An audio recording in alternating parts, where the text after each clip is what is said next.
triple plow. They're not even ready for this. Oh, here we go. They are not even ready. America heals. Here we come, like a snow plow of moving snow. What are we seeing here, Jeff? They're clearing the median across to the shoulder, right? So they can have a safe median. Dude. Yeah, look at that. That's it. Isn't that great? Forget 2 toe plows. Sometimes you just need 10 plows lined up. Sometimes this is what you need to get something done. This is my ode to Texas DOT right here. Where is this footage from? It says INDOT, but then it says I-29, and I-29 doesn't go through Indiana, so it's got to be IDOT, right? So what was that? It's got to be Iowa DOT. To be I-29, I-29 goes up through Des Moines and up to like Minneapolis. It never goes to Indiana. 35 goes from Des Moines to Minneapolis. I-29 might be over by Omaha, heading south along the Mississippi. It still has to be Iowa, I would think. Yeah. Yeah, you're right. It goes either side, but yeah, I don't know. It says INDOT, but I don't think that makes any sense. I gotta say, I missed the toe plow. This is. But we can go back to toe plow. Toe plow still exists. I mean, next time I think we have a toe plow. We gotta go back to toe plow. You're not impressed. That's good news. Moving. This is how we begin a show that as we a lot of us. I live in Colorado, so snow is not a big story to me. But wow, has this week been opened up into a conversation right as we thought we were, heading into a post-Trump presidency time and all these different things. Here we go, just bitten by another bug that bites us, which is the environment. And seeing what's happening in Texas, seeing what our politicians do in response to such things that are happening in Texas and other places. First thing we want to say tonight is welcome to America Heals. We are happy to have been doing. This is our 20th show that we've done. Wow. And it's really crazy to have done that many shows. But what this started out as was a beginning of an alternative conversation that wasn't going to be as dominated by the noise around, but gave us a chance to kind of sink into some things. We've tried to do a good job on that. We've been honest with the questions of where we're coming from. We've ended up being pretty much a left center show. But that means that we're dealing with all sides as well. And so here we go again tonight. I kind of figured we'd still be talking about impeachment stuff by this time, but here we are. The world has moved on, and I'd like to just welcome the group here tonight. Jeff and Luke and Ace, welcome to the show, guys. Thank you. Hello. Good to see you. And Jeff, your shirt's still green. Yeah, this shirt is blue. It's actually one of my favorite shirts. It says the world's most accurate pie chart. Pie I've eaten, pie I have not yet eaten. But it's blue. I mean, like blue as can be. Like blue is the blue in the flag. But for some reason on my shirt with this light and my computer, it's the blue filter is overachieving and it looks green. That's so weird. It's like one of those dresses. It is. Do you see blue or do you see green? You should see green because it looks green, but it actually is blue. Green shirt. Yeah, this it's what wild. They're saying out there in the world. They're seeing. Yeah, no, I mean, I don't know. Yeah, if I could add a different light, I don't know. This curtain is blue. These scrubs are blue. Are you wearing blue, Ace? This is blue. Why is that doing that? I have no idea. That is super weird. Okay, here's the test. Was blue, right? Here's the test. You've got behind you your board. Can you pull that up and bring those blues up towards the camera? It's turn green? They kind of are, but they're still blue. That one is turning a little green. Like maybe dark. A little. The donkey, maybe. The donkey is a little. The flag is still blue. Yeah, I'd say avocado. That's right. The flag is blue. So what I need is and the sky blue on the painting is still blue. What if I bring something red in? No, that didn't fix it. Super red. Well, I was hoping the red might bring the filter back so this looks blue. It's the weirdest thing. Pretty cool. What are the fibers of that shirt, Jeff? That's is it polyester? 100% cotton? I don't know.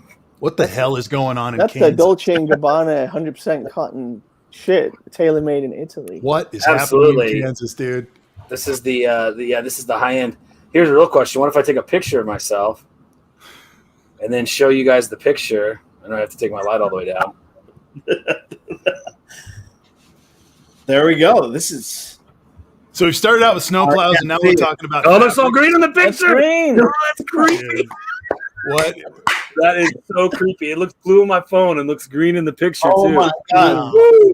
The I'm gonna, sauce I'm gonna send myself this picture. We'll bring it up later to prove that my shirt is blue. No one believes you anymore. We have to lean into this for a second because you are the only one in this whole equation who's told us that that's a blue We shirt. don't believe I you. know, but I'm telling you, Are do you your own lying? research. Are you lying? Do your own research. It's a green shirt. Because Fake all news. the stuff around you is still blue. Fake news. This is What color really weird. Do you have a vest on or something, or is that your hair? That's his hair. That's his It's your hair. hair. Okay, I was going to say if it's a blue vest, good lord, man, we've got an issue. Oh my gosh, a going on. blue vest. Yes, I often wear a like a red felt vest over my t-shirts. I like to just kick it up a level. Classy up. Off-duty Scoutmaster. This is sort of the the look I Thursday go night for. edition of America Heals, And man. isn't it minus 20 where you are, Jeff? Oh, right now it's actually like a balmy 15 or something. It's actually not so bad. Oh, boy. You know, it's actually been, last couple of days it felt like summertime compared to, last week. It's kind of what I knew was going to happen tonight, man. It's the weirdest week. Yeah. Oh, man. So nice though not to constantly every single day, every minute have to listen to complete and total utter bullshit. Is anyone else noticing like they play clips of Trump and you're just like, oh, so nice that that's not our president anymore. Yeah. Not having to just listen to nonsense. Ace can attest to this. I was very upset on Saturday. I mean, I was very, very disappointed. I mean, I was tore up. I was very, very dissatisfied, and I really had to just switch out and just tune out for about 5 days. I was very dissatisfied with how things were handled, and what was the core crease? What was the real middle of it? Just simply that, of course, I knew that there was no way to change the outcome, but I didn't like the idea that this guy, number 45, was impeached twice, and not a single witness was called up for 2 trials. We had 2 trials and not a single witness, and the damage and the repercussions for that are twofold. First of all, we gave the Republicans a hard time when we didn't have the majority for not allowing witnesses. We told them that this was dishonest and disingenuous by not having those witnesses. And then when we at 11 o'clock are able to have them, and then at 1 o'clock decide not to have them, then that was very foolish. And I don't want to set the precedent of not having witnesses. And I wanted to also drive the message home, have it all on the record, not just in terms of a statement, but people to come forward and say what they share what they know. And lastly, the other bad message is that this is America Heals. We want to encourage people from the other side to cross the aisle sometimes when we're thinking higher than the party, thinking about the interests of the country. And we completely left those brave people that did that. We left them hanging. The Republican representative that came forward, she's gonna have to change her name and address, and we just completely left her hanging. I feel like we left her hanging, and I just thought that was really poor politicking. And this has nothing to do with politics. This has nothing to do with right wing versus left wing. I just thought it was very, very poor strategy. If that makes sense. I don't disagree. I just, in the middle of that morning, that scrum, right? It was like we woke up and we're going at it. All of a sudden, it was like, oh shit, this is afoot. It was going to be a done deal by lunch, and all of a sudden we have witnesses, and then it was a bunch of dim-witted senators looked like they were literally running around in the room trying to figure out what this meant, and then it turned into nothing. And so, and we talked about this the other night. Do you go down? Do you do this bullshit till June, Right. Do you play into it? Because they would have loved to. Mike Lee would have loved to have sat there and just ruined Biden's Senate. I mean, I would say that would be that would be, it might be an exaggeration. Are we going to go through July? No, maybe not. We won't go through July. How about we go through to Friday? How about we go through to Monday? How about we come back tomorrow? It's Sunday. No one has to be anywhere. Ted Cruz has to go to Cancun today. So there's time to do all kinds of things. And when you've impeached a guy twice and had never had a single witness, I don't like what that bodes for the future. So let's pull this back. What would be 5 questions? This was a good process for us the other night. And I was amazed. We asked for 10 questions, and through a whole group of people online, we only came up with 7. What would be 5 questions you wished were answered or asked? Well, I'm not necessarily having to ask questions. I can just have my witnesses come forward and testify to what they witnessed, such as, I was in the room, sat next to the Senate, the House Minority Leader, and from what I heard from the conversation, the president at the time was completely disinterested about the fact that we were in danger and that the place was being overrun. And he actually seemed more concerned about his underlying mission, which was to disrupt events. And in fact, not only that, but he even was goading the House Minority Leader himself, saying, you know what, I guess they care more about this election than you do. So that just brings a lot of clarity to the situation. You're suggesting that this individual has this awesome responsibility of taking care of the American people and upholding the Constitution of the United States. And here is like firsthand evidence from testimony from a Republican who actually, by the way, was against impeachment and everything else, who says, well, I certainly changed my colors when I witnessed this guy being completely incredulous. And, and aside from all that, remember, aside from the questions and everything else, we told them that and we were right to say so. In the first impeachment, we told them that it was terrible that they would go through this trial and not have a single witness. And then when we were in charge, we did the same thing. So that's called hypocrisy. Yep. And I don't like that inconsistency. I agree with almost everything you're saying. I would just say my pissed off moment too. Sorry, Jeff, go ahead. Well, I mean, what you just said, Luke, was read into evidence. I mean, I think it was undisputed. I mean, a witness could have sat there and said it. I agree with you, but that specific point was I think admitted. I mean, sure.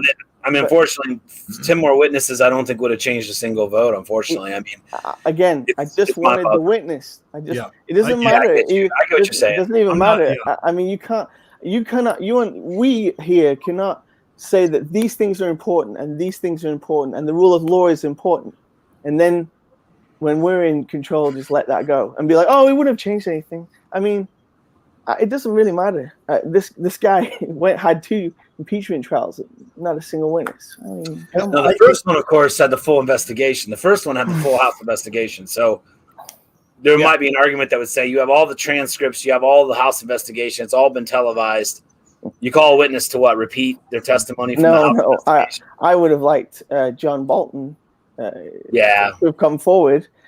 He told us that he had something fantastic to say, and if they would just call him forward, he said he was willing to share that piece of information, and he didn't, and then that went by. Well, it's easy for him to say now. We don't know if Trump probably would have said no, you cannot, and then who knows? I mean, it's easy for him to say when he wasn't asked that he would have gone forward. I find it a little hard to believe. Sure, but this goes to another point that is frustrated myself, and I think I can speak for Ace about this too. We are very sick and tired of Congress not enforcing its strength to call people forwards for subpoenas and threaten them with real jail time, like we always used to do in the past. In the 50s and the 60s, you were called to come to Congress. You came. You didn't just say, no, I'll think about it. No, it's cool. I'm not going to do it.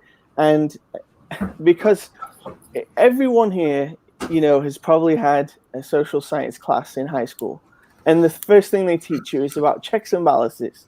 Well, now we're missing 2 checks and balances in our triangle. You're missing impeachment, which doesn't mean anything anymore. Next time someone says they're going to impeach you, they're going to impeach them, just start laughing. What does that even mean? It means nothing. The other check and balance is that Congress can call people before them and you answer questions to Congress. That's gone too. So there is nothing to stop a crazy Joe Biden, a crazy George Bush in the future, just going ballistic in the last few days of their time in office. And what's our precedent? I mean, imagine last example. Imagine a federal judge is caught being involved in some sort of a pedophile ring, and he says, "Oh shoot, I got busted. I'm just going to go ahead and quit right now, and that way they won't impeach me, and then I'll just come back later." And he'll say, and as evidence that you can't impeach me, I quit before you fired me. So it doesn't really matter about for me the trial and these points that I'm making right now, which don't really have nothing to do with Donald Trump, by the way. They don't have anything to do with the trial at hand. They have to do with existential questions about our country. That's and fair. We need to have checks and balances on the president of the United States, because we got through this guy, at least for now. There could be some maniacal maniac down the road. Imagine if Hawley becomes president in 20 years and he's a complete nutcase. What they're gonna go back in the books 100 years, or 20 in my scenario 20 years, and they're gonna be like, oh well, we don't do witnesses, and impeachment isn't even a thing. We just ceded a check and balance. Like we didn't uphold the Constitution of the United States. That was the oath that you swore, and not to worry about. Oh well, Joe Biden has to do his thing, right now, and all this stuff. It's like, I understand, but this is existential. The matters of the day are not as important as this matter. This is an existential matter. And my other issue with not calling the witnesses, the same issue that I had before. And if you already know there's information out there that we don't know about it, that information is still going to come out. And as soon as that information is going to start coming out, you're going to look bad. So the Bolton thing, the more Bolton keeps on talking and he wrote the book, that's every single time that information comes out that looks bad on the Republicans, because they didn't want to call him and we would have found out.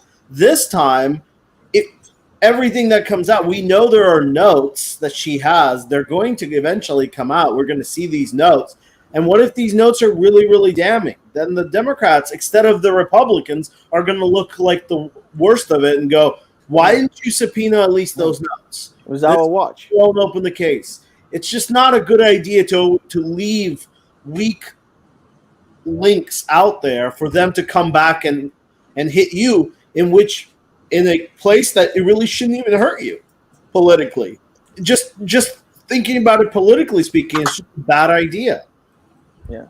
Well, what if in those notes she put, McCarthy called Donald Trump 15 minutes later, asked him to call in the National Guard. Trump said no. McCarthy hung up. He called 5 minutes later. He said, hey, we really need the National Guard. They're hunting the vice president. Trump declined. What if that's in the notes? We think that's going to make a huge difference? Yeah. I don't know. That's where I'm at. That's okay? The point I'm at is that we have been living on pieces of straw that were going to break the camel's back for 3 times a week for 5 years. Yeah, never happened. And it never happened. And there was never a moment, even in impeachment twice, where it came down to a freaking oil and water moment where the shit don't mix and we're finally going to find the truth and it's going to change things. And so critically, I think that's more than any other precedent. I think that's the most pressing new reality that we have. It kind of reminds me of, and Jeff is an engineer, it's one of those like crushing videos of built, like when they build the little buildings with straws or something, and you think it's going to crush it and like withhold. It's kind of like that. Every time we thought, oh, we're just going to put another stone on, and it's going to finally. It never did, and that's why I'm not really looking forward to New York or any of these other things. I'm kind of just done because he really is kind of untouchable. I mean, he just sleeks away from everything. It's amazing. I think he'll get his. I still believe in the cosmic reality that he's going to get his. Is really going to be the worst part. And I think a lot of these guys are going to get theirs, and that story is going to be very, very sexy to continue to think about and talk about and worry about. But I think that Luke's point about the breaking of the impeachment means that there is no guardrail left, cannot be forgotten. And that is also where we get into the idea of how these people have to be treated now from now on. And any media personality or organization who treats these, they comforted the enemy, they abetted the enemy, they're continuing to abet and comfort 14th Amendment style stuff. Jeff? It just blows my mind. I mean, McConnell carries his water, bends over backwards, does everything he can to make sure the impeachment is pretty smooth for Trump, and Trump wins. Then says, hey, he can be tried in criminal court. He hasn't, he's not impervious to anything.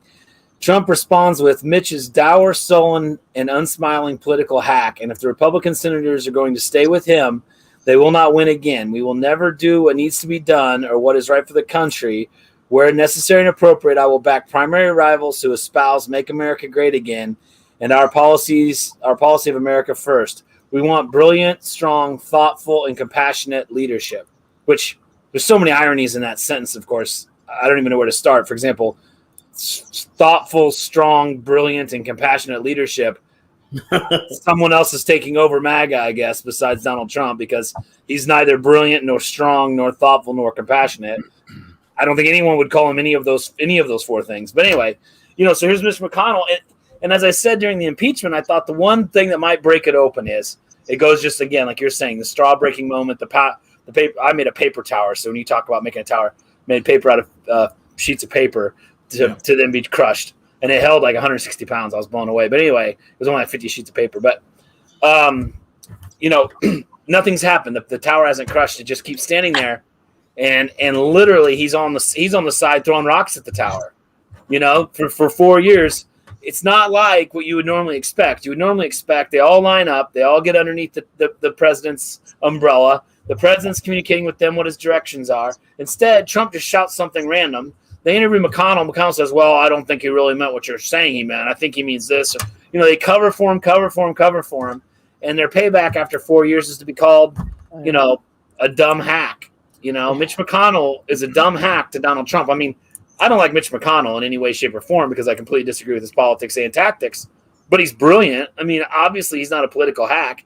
He's obviously been extremely successful at what he does. I don't like the way he does it. I don't agree with what he's doing, but I would never call. I mean, so anyway. Well, he's discarding relationships. Oh, he's done it the whole time. I might have talked about this before, but one of the things that you'll notice with people who have abandonment issues is that a lot of times you'll know this when they say goodbye. They will say goodbye in really one of two ways. One is, oh my God, I love you, man. I'm going to miss you forever. Let's make sure we get our notes and they catch up and they're truly a friend who can handle saying goodbye. Right. Probably never had some major crisis or whatever in their life. But for other people, lots of people have abandonment issues for a lot of different reasons. And there's an innate reaction by some people. You could see it as clear as day that as soon as you say, hey, man, I got the great job, I'm moving on. Or, hey, I got into that college, I'm moving uptown. The first thing they'll say is, fuck you, man, I never liked you in the first place, man. And that reaction is a wounded reaction. And that is Donald Trump severed every single relationship. Every single one. And then he has to sever the people who stood by him with the 43. It reminds me of something that Ace is sick of hearing me say time and time again. I just love the closing remarks that Adam Schiff gave at the end of the first impeachment trial. And he said, you know what this guy's like?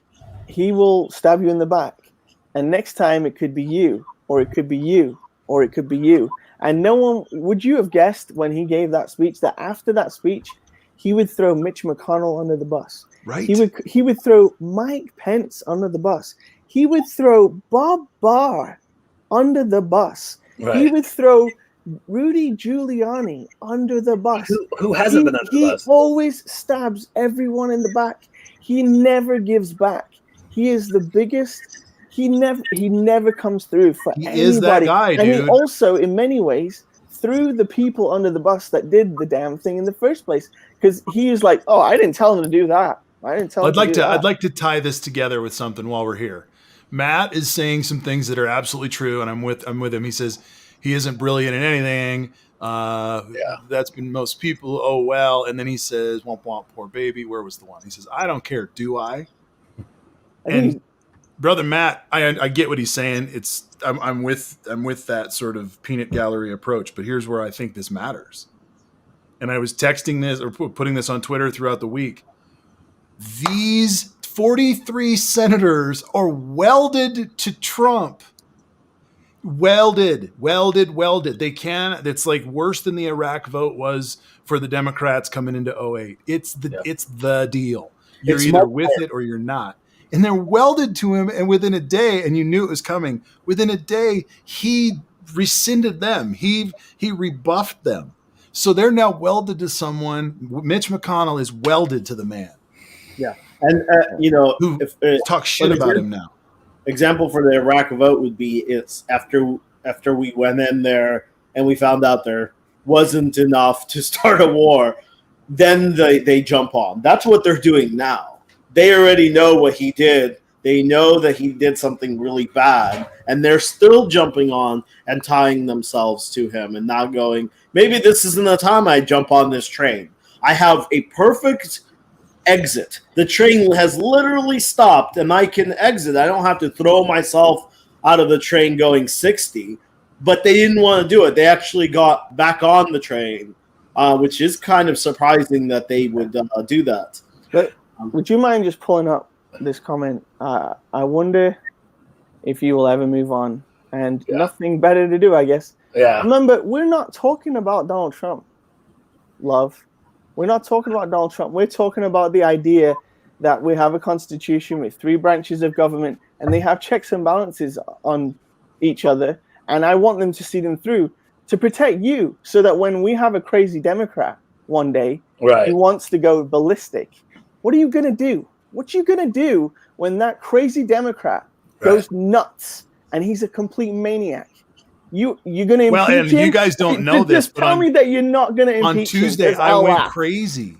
Luke, I went crazy Democrat. I've decided that we need to never cede power, no matter what. Yeah. So we need to start organizing rallies, okay? As soon as we get our vaccines, we need to start organizing rallies. Yeah. Because isn't that the American way? Yeah. Maybe we shouldn't even have an election. We should just not even have one and do a continuation of power. Wow. And love, my quote was from Tuesday. So you want me on Thursday to have already moved on from Tuesday. Our last show was Sunday. We have moved on. We're not talking about Trump. We're talking about the Constitution of the United States. And the Republican Party also. I just want to say, this is my last analogy for those who think, well, what difference does it make? Who really cares about the impeachment and how it's handled and things like that? Jeff's wife, she's a doctor, and she'll probably be able to relate to what I'm saying. If you're a nurse or a paramedic or a doctor, and someone, I'm sure you guys have heard the expression of someone that they need CPR, and we do what's called a code, right? Yep. Code blue. We do a full code. Full code means we're doing CPR. We're doing doing all these different kinds of resuscitation measures, and the idea is this: if you're going to do a code, you do a code. You either don't do it because, let's say, the patient's expired a long time ago, or they have a DNR or whatever, or you do the code. You don't do a half code. So either you run the code properly and do it properly all the way through, which means everyone does their job, everyone does the things that's supposed to do, everyone that plays their role, or you don't do it. So if you're going to do an impeachment trial and say, well, we have to do this afterwards, well, I was tired of hearing it, then don't do the impeachment trial. You either do it or you don't do it, but you don't half do it. You don't half do an impeachment trial. It's too much of an important thing.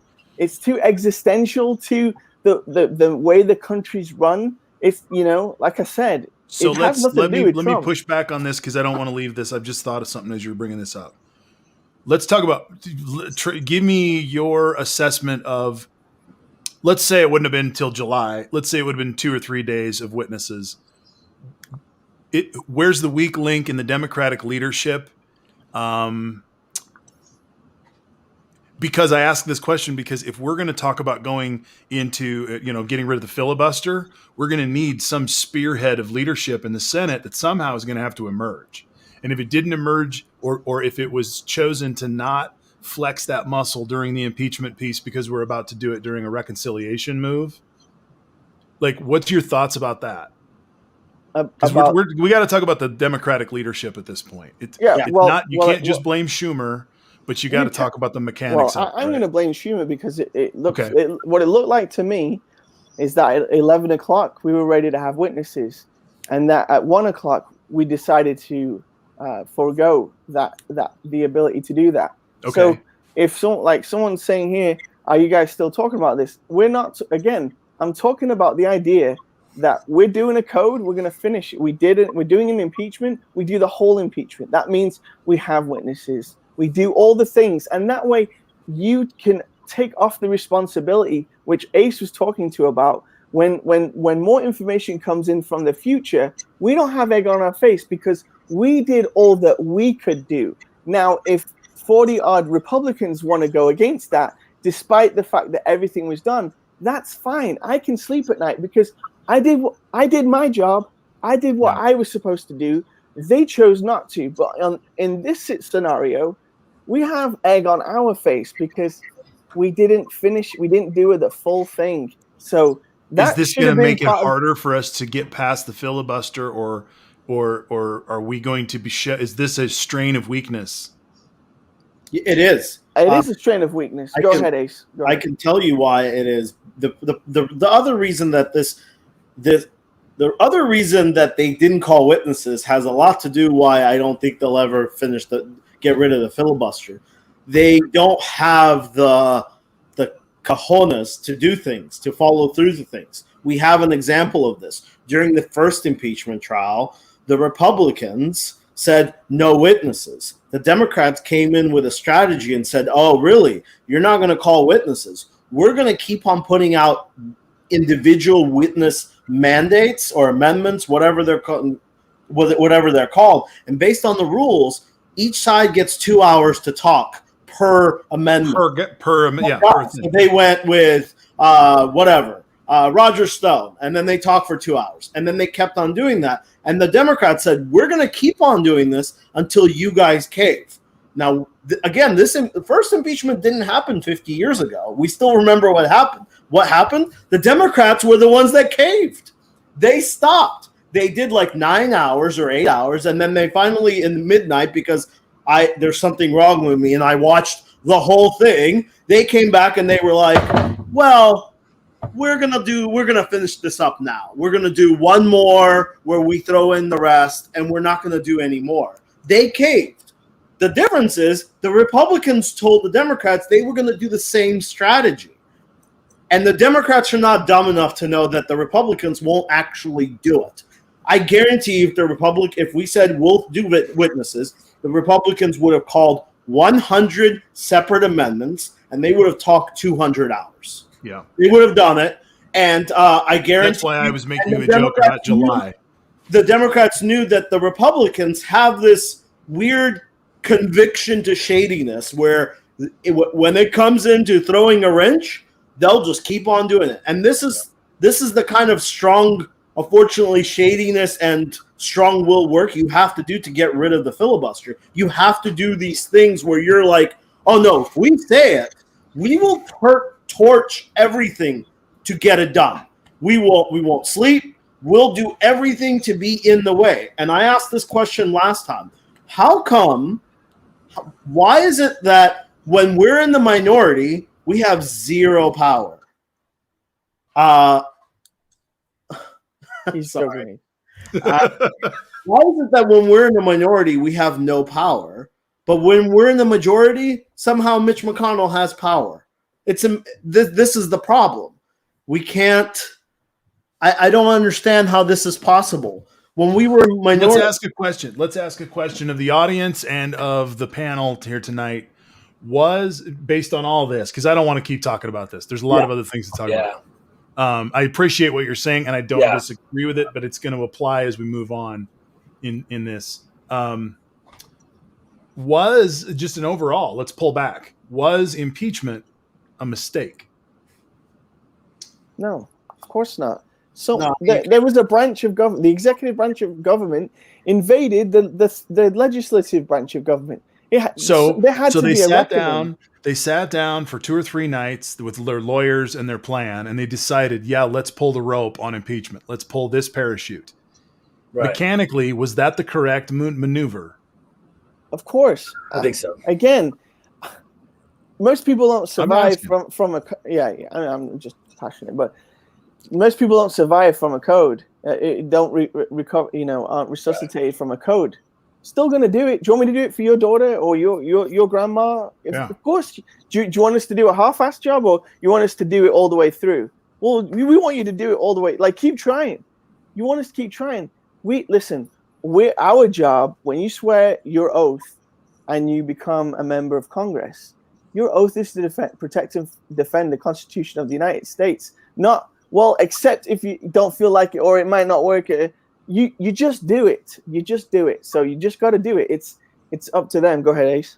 I think the biggest issue with this whole thing is it's really the impeachment is one thing. I think the problem that got ruined is really the subpoena power. See, the House has subpoena power, and they could have just started a group, an investigation, subpoenaed everybody. Everybody would have came in, and then they could have gone into an impeachment with that information. But there is that strength argument. That's true. They ruined. This is a good argument too. The bye brings up a good one. Mitch McConnell stopped the impeachment to be done while Trump was in office, and he played them. And we're all living in this illusion like that didn't happen. And for many of us, we called that the minute that they did it. They were like, we're going to kill time. Yeah. I have tweets on as soon as Mitch McConnell came out, and he was like, I have a tweet. We all did. During the impeachment in the House, I put out a tweet saying he's never going to do it. He's going to push this towards the end, and then he's going to come out and he's going to say it's not constitutional. So we saw the play coming. We saw them call the play. We watched them on the other side of the ball, and we heard their audible. And then the play worked, which is what makes me, Luke, super frustrated because I'm sitting on the couch. I'm watching TV. I know what the play is. I know what's going to happen, and it still works. And then just like all of us that watch football, if our football team, if I'm sitting on the couch and, they're going to run right, and then they run right and they just bust through a touchdown, and I'm calling plays on the couch, you have to go after a while what is our coach doing? If I can do this, why isn't he doing it? I'm not better than he is. But he knew this as well.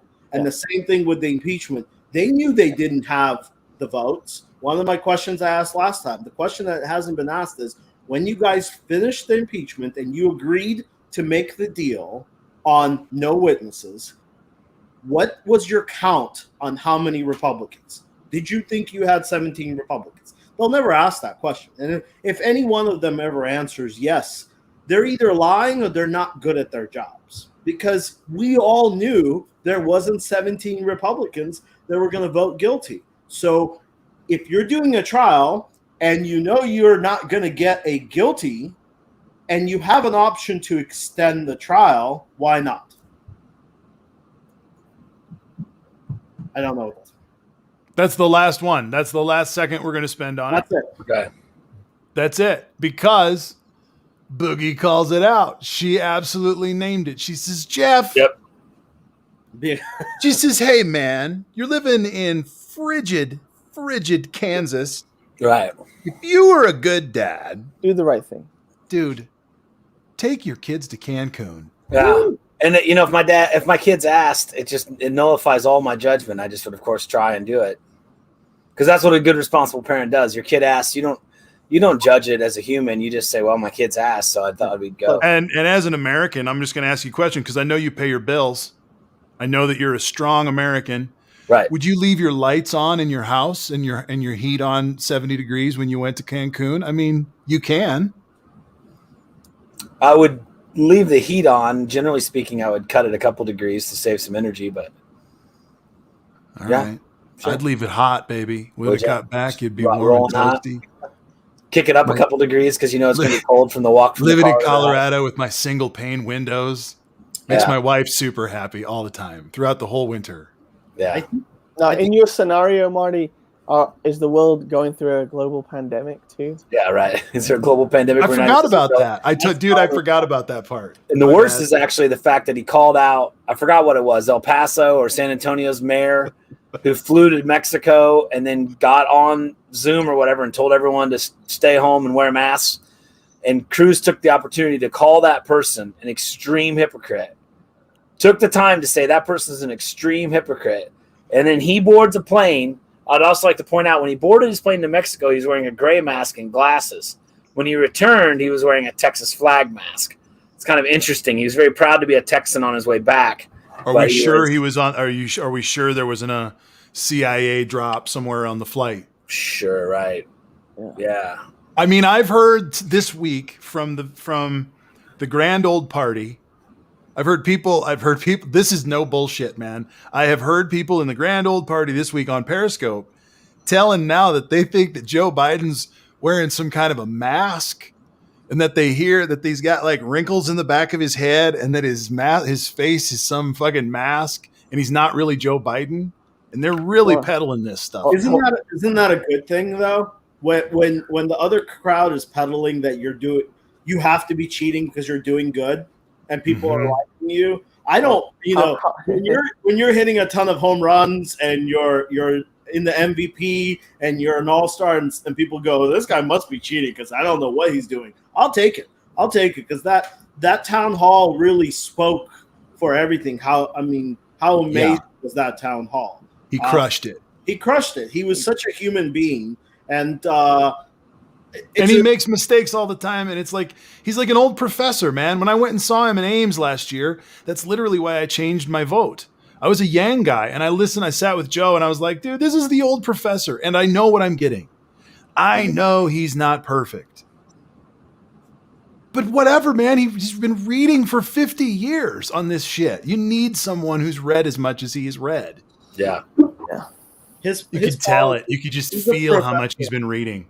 I think when the country is in so much disarray, you really need, and it's been kind of taken apart in certain section, you need a super, super professional to go in there and kind of clean it up before the next guy takes over. Yep. And that's what Joe Biden, this is what we've been talking about. He's not going to be a Yang because that's not his, That's right. thing. Kelly, I want to wish you well. Yeah.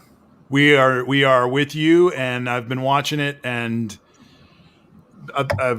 being in a place that's not as prepared is, I can't imagine it, to be honest with you. We've been joking about the snowplows, but my God, blessings to you and all of your people. Yeah, and we gotta, I live in Georgia. We don't go through this, and it is always. We went through These are not even the in Georgia, and Texas is nothing like that. That was just a 2-day event, but I can't imagine. People that live in states that are not prepared for these type of weathers. It's hard to kind of explain it to people that live up north a lot. Yeah. They're like, what is this whole thing? It's just we're not prepared for that. I mean, we had 2 inches of snow, and everybody was shut down in Georgia. People were stuck, and Grocery stores are empty. imagine what would happen if we got a Texas issue in 2 weeks. We're going to go through the same exact things. It's just because this extreme weather, when you don't have as much extreme weather over ages, 50 years, then states are not going to be built like that. For example, I used to live in California. All of their properties are built to handle earthquakes. I lived through the big earthquake myself, and if in Georgia we got half of the earthquake that one was, this town would be leveled. This is the problem with the extreme weather is all of the country is not prepared for all of extreme weather. It's only prepared for its sections. Right.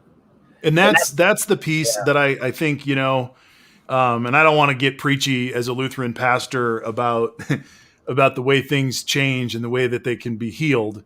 But I am going to say a couple of things that our peril unites us. Our suffering often can unite us. And I think that we're at a place right now where, and Mr. Clean makes the right point. He says, don't, please wishing all of those in Texas well, but please stop mocking when Cal is on fire. But Kelly, our hearts go out to you because you're in this right now, and everybody who's in Texas. Elena, I don't know if you're going to be able to see this or not. I've been praying for you. She has power but no water at the moment. She's in Austin. She has power but no water. But the thing is that this is an opportunity moment. And this is an opportunity moment for us to recognize that everywhere in our entire country, on our entire hemisphere, on our entire globe is out of whack right now from a lot of different causes.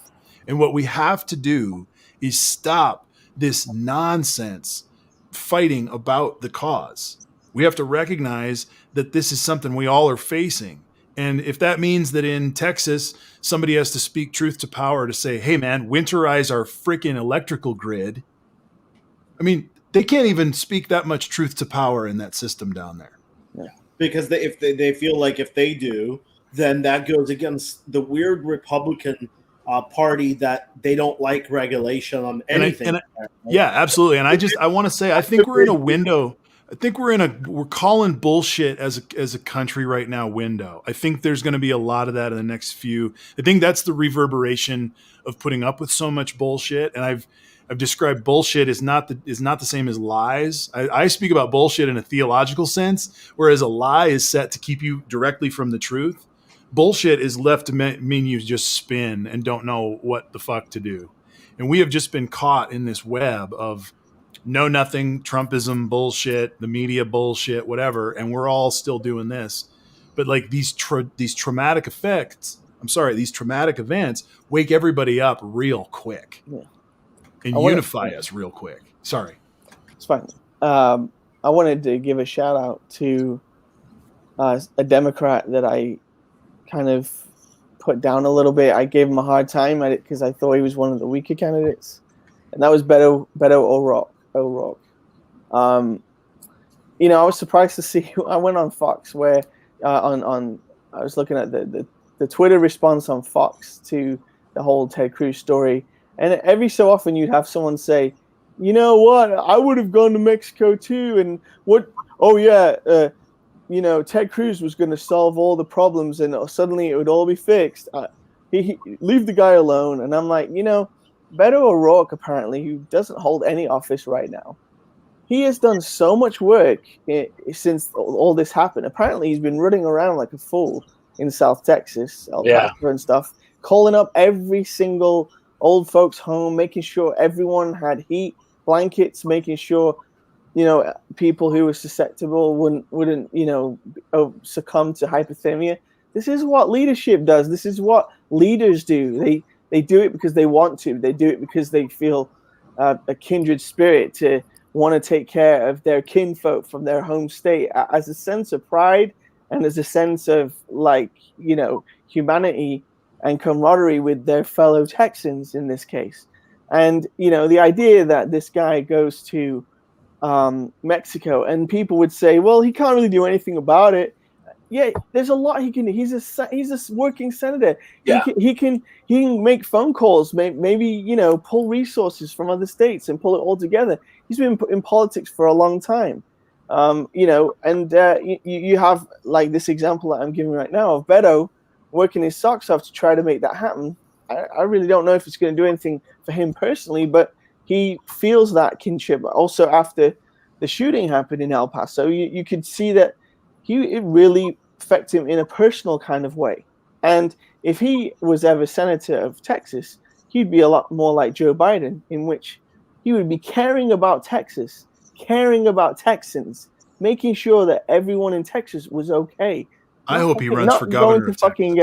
Not going to freaking Cancun. Hopefully, he does run for governor. I hope certainly he runs not for going governor. to Mexico. Because as center lefties, we need to start aiming for the states, folks. These federal offices are critically important, but we need to start aiming for state legislatures. And if anybody out there can run and there's a way that we can support you to win or bring you on a show to give you some airtime to talk about what you want to do and suss out some of your stuff, this is what we're here for. I think that the gerrymandering needs to be dealt with in our states. We're in a window right now, whether it's 5 or 10 years, where we have demographic prowess. And Luke, I know you're about to take off here at the halftime. I'm gonna duck out. It's halftime. I just want to say about 5 minutes left. Yes, I just want to say that there's a pastor that I really wish would run in Iowa, but I mean. But he lives in Colorado.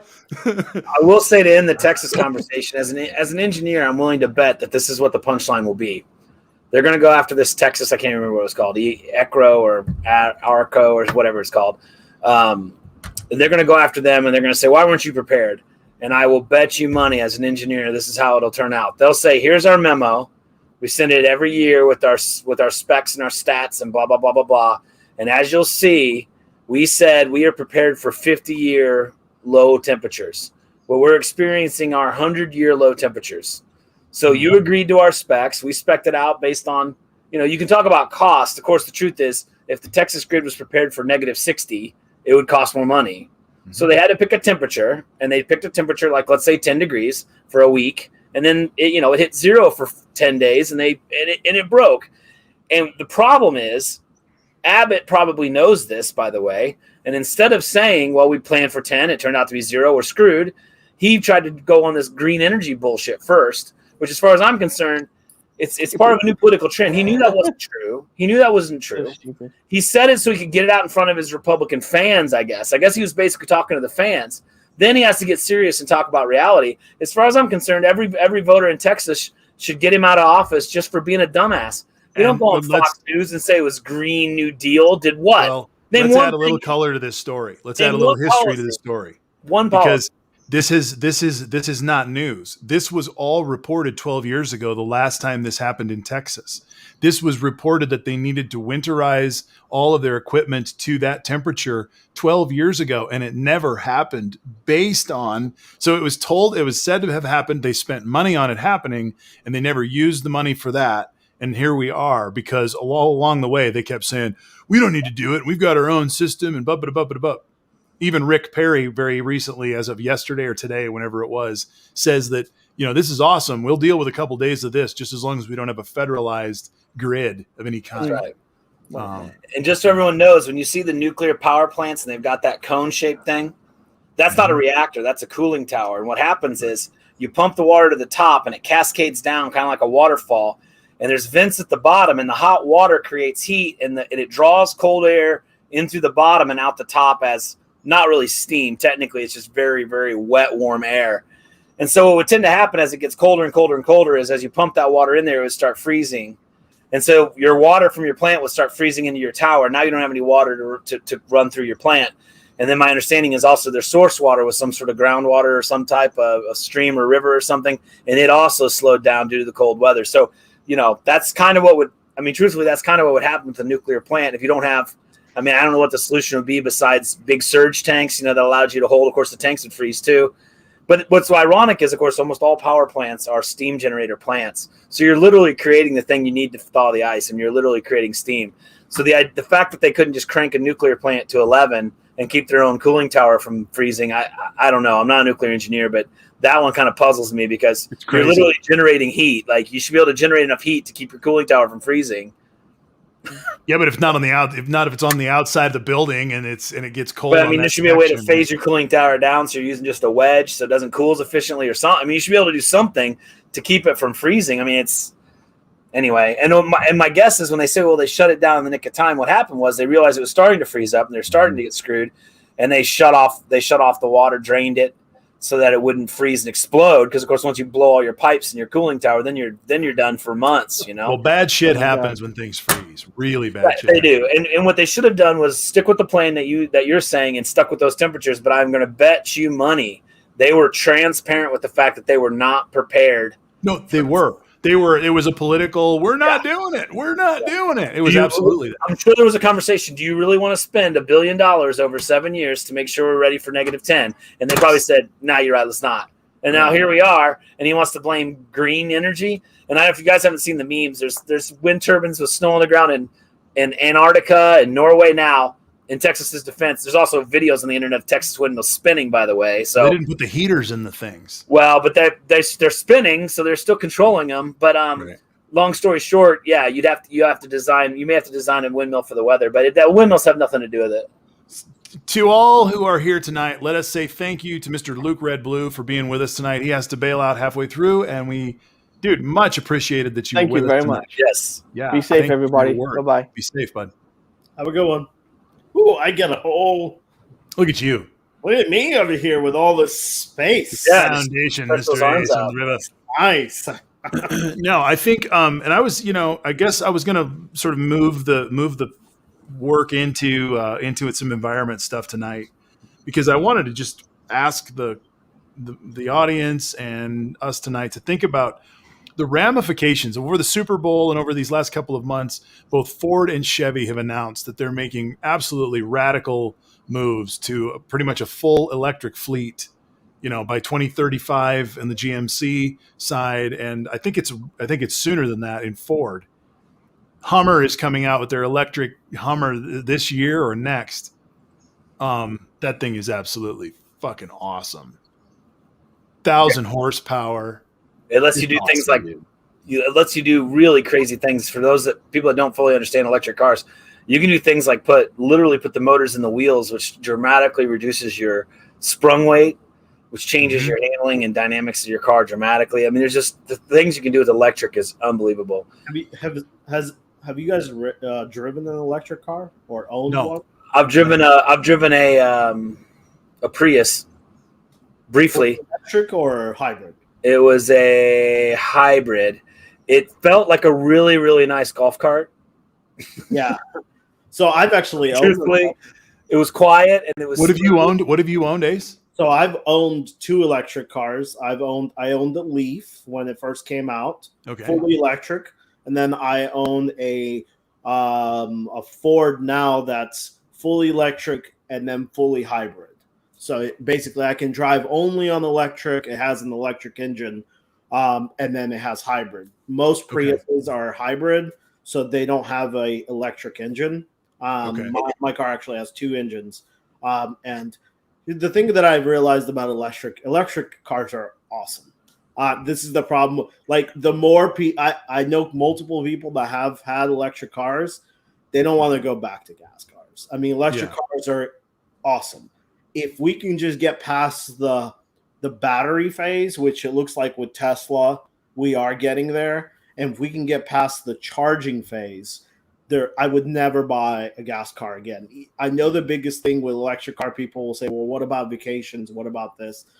It's because of charging, really, that it becomes a little bit of a problem because you can't find good charging. Now, if you have a Tesla, you can Tesla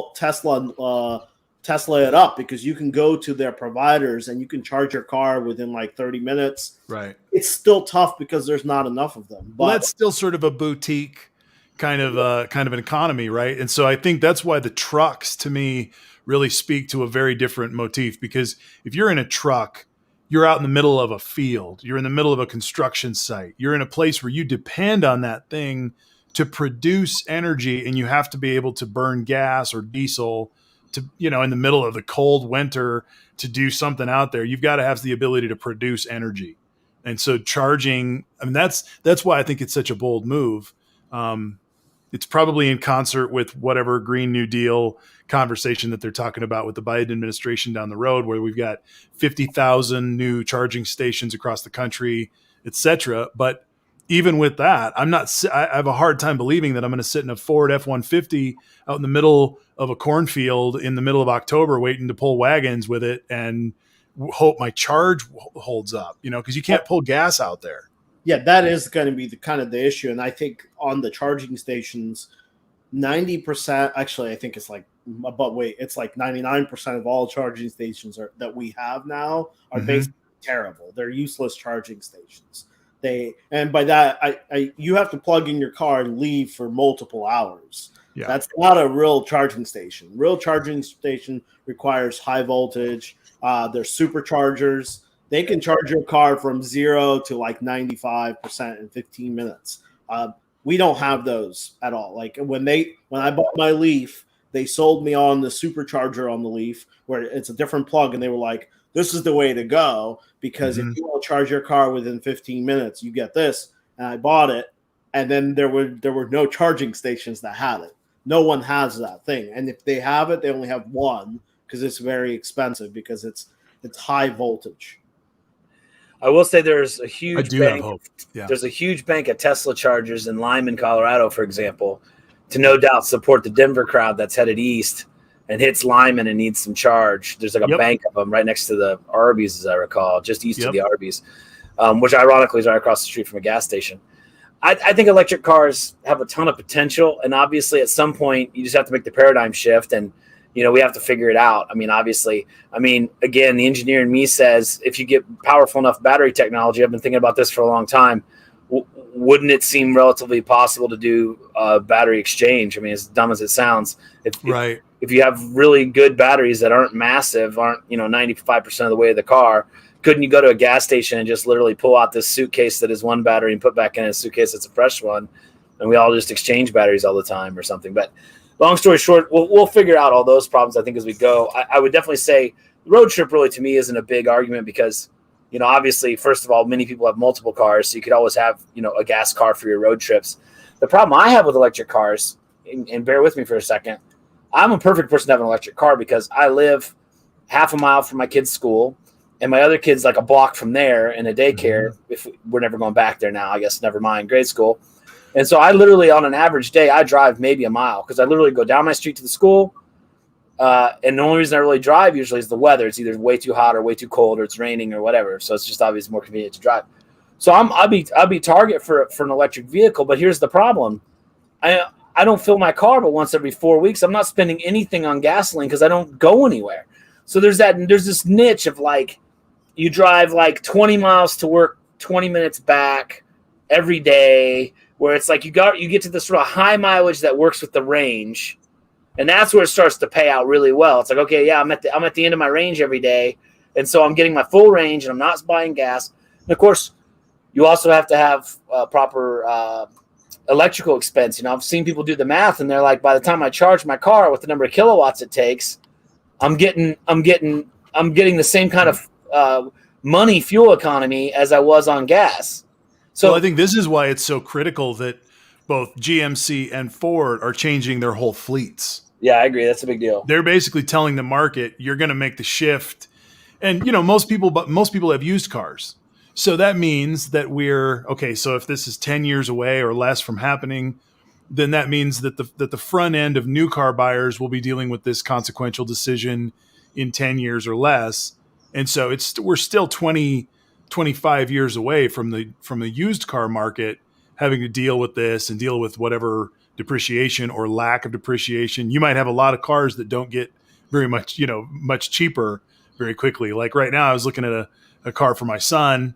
He's turning 16, and you could look at the different markets of gas cars. You're like, all right, there's a car for $1,500 and a $3,000 and $5,000 and $8,000. Those are all three, different levels. You throw a brand new fleet of electric cars in there in 20 years. It's going to be very interesting. It is. And what the trick, of course, too, is you also have to get your grid supplied by more green energy because, the classic thing is you have an electric lawnmower, and let's just say it's a plug-in electric lawnmower. Mm-hmm. You plug it into the wall and a coal plant somewhere else kicks out the power. So you're not burning gas where you are, but you're burning coal. And we all know, too, by the time you transmit it, you're actually losing a fair bit of efficiency versus, pouring a cup of gasoline in the thing and running it for a half hour, which is better from an emission standpoint. So so you need a greener power sources. You need things like solar on your house and things where you can, because like my dad's house in Colorado Springs, it's 100% solar self-sufficient. they've got an array. I don't know. It's probably 8 panels that are 4x6 or 4x8, and they positive generate almost all the time. The only reason they're on the grid is to cover if they the cells get covered by snow and things like that. And so if you can do things like that, obviously, then okay, now you're helping feed the grid, and you're charging your car, and now all of a sudden things start to make a lot more sense. Of course, you got the install cost of the solar, so it all kind of anyway. There's a lot of things going on, but I think big car manufacturing. I guess we'll see when we get there if they really pull the trigger, because I mean I don't know. Ford just got rid of all their cars, right? Because no one was buying, and they only make the Mustang. Is that the only Ford made now? Yeah, the only car. Yeah, I'll tell you. The only car Ford if you're looking for a cheap used car, the Ford Fusion is obviously the least worth. It's not worth shit, man. I like to call that the Ford Accord. I don't know if you remember when the Ford Fusion came out, it looked exactly like a '94 Honda Accord. I was like, how in the world can they sell this under a different badge than Honda Accord? But it had the taillights and everything. It had Accords are good cars. I don't know what's wrong with the Ford Focus or Fusion or whatever, but they're Focus. I think as I've had anyone ever seen an Escort in the last 20 years? The Escorts all died in like 5 years. They did. They just went. I think my thing about the electric thing is it's not only that I didn't really mind that the charging and the green energy part. I enjoy the vehicle. The vehicle is just a better vehicle. I find that with a lot of electric stuff, I enjoy it more. It doesn't work for everyone because of the battery capacity. So like I have all battery lawn equipment now because I got tired of the noise. It's just annoying. I don't have a huge lawn, and I don't like having a gas trimmer that's always hot. It's in my face. It's loud. I burn myself. Here it's the same power. It's almost better power for those weed trimmers, man. Yeah, it's awesome. And with cars, the drive is unbelievable, and the amount of small maintenance that you don't have to do. The only thing you have to change out more is really just the tires. Tires go through quite a bit because of the generator power, but no oil changes. It's just a much better drive. That's interesting that the tires go out quicker because of the regenerative brakes. Yeah, is that what you're saying? That's the problem with Fords because I have one. And to tell you the truth, I never charge my Ford. I don't even use the electrical portion because it's only like for 20 miles, and it literally costs me more to charge it than to use the gas for 20 miles. Because with the hybrid version, I'm getting 44, 45 miles a gallon. What do I need 20 miles and a charge for? It's completely useless. Right.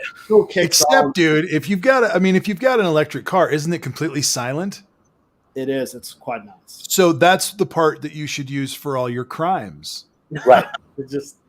Right. The Leaf was really silent, and they put like a whistle in it. So when it drives, it does like at slow speeds, it does this noise because just for safety. For safety, yeah, because it was knocking, people that are blind were getting hit by Leafs. I bought. I think the electric thing is very interesting. Jeff, you're going to laugh at me for this. I think you might laugh at me. I might double down with you. You might double down. So I've kind of switched some shit. I had my gas power washer go out this spring. The pump went out of it. It's been leaking like hell. And then the engine wouldn't start. So I was like, oh man, should I take it over to the guy and get it fixed? Fuck it. It's COVID. So I went out and I bought a new electric power washer. I stand behind that. I don't have one, but if I was buying one, I would definitely get one. No, I've tried that. You got to get the right one. You got to get the right ones. Some are good and some are bad. There's a German brand that's like green. It's kind of vertical. Those work really well. That's what I've got. It doesn't quite go. It's okay. I'd give it a B. I would not give it a B plus. I'm going to accept your power washer, and I'm going to raise you electric barbecue grill, which my family's used electric barbecue grills since the early 90s. A company called Mecco, MECCO. It's an Australian company. They make electric grills. It's like the element in your oven. I mean, it does like a double. It does like a W or an M depending on which way you're looking at it. It's a little element thing. Yeah, and then it's got a tray, and then I actually sometimes will put like smoking box and like one of those metal boxes you can use like on a gas grill, and the reflector, like all the drippings and everything, hit that reflector and smoke off. And I mean, it doesn't. You grill burgers, they're delicious. It tastes like a grill, but you flip the thing on 15 minutes before you need to eat. You cook, you flip the thing off, and it just sits there doing nothing for the rest of the year. I don't have to ever go get propane. I don't ever have to get charcoal. Pretty immediate heat. He takes about 15 minutes to warm up. I have an electric chainsaw because you need a chainsaw about once a decade, or at least if you don't have a lot of land. That's what I was going to say, man. I got an electric chainsaw. I think I got Chamberlain, like the garage door opener company. It's a Boston. I think mine's like a Chamberlain or some secondary Remington. It's like some secondary brand, but it's like whatever. It's like 3.5 horse, 110 volt. Like it gets through everything I need it to. I mean, I'm sure if you're cutting wood all day, you'd want a gas one. But I mean, when I've got a tree limb that goes up to this big that falls in my yard, what don't you have that's electric? I definitely have a gas lawnmower, and I do have a gas weed eater. Now, do you have a gas lawnmower, Ace? I have. So I had an electric lawnmower, and it's just not enough. It's not enough battery power. Okay. I have an electric weed eater, blower. The electric blower is awesome. Did you do the battery kind, like the plug-in battery kind, or was it like a plug into the wall? No, like the plug-in battery with the backpack. Okay. Ego, oh wow! I have an Ego brand, which is kind of the more expensive. My brother-in-law has that for his lawnmower, but he has a real small yard. It seems like with his electric lawnmower, you can definitely tell there's a difference. Like he has to mow, I think, twice a week, and like when he mowed it when I was there and it was tall, it had like a grain to it. Yeah, it wasn't able to really do it, in my opinion. Yeah, because they only put enough motor, especially the self-drive ones. It basically cuts that power. But the weed eater, the blower, the trimmer, blower works great. Yeah, the blower is great. And the thing about electric is how quiet it is when you're not using it. Yeah, it's so nice. It just goes, and you don't, and the smell.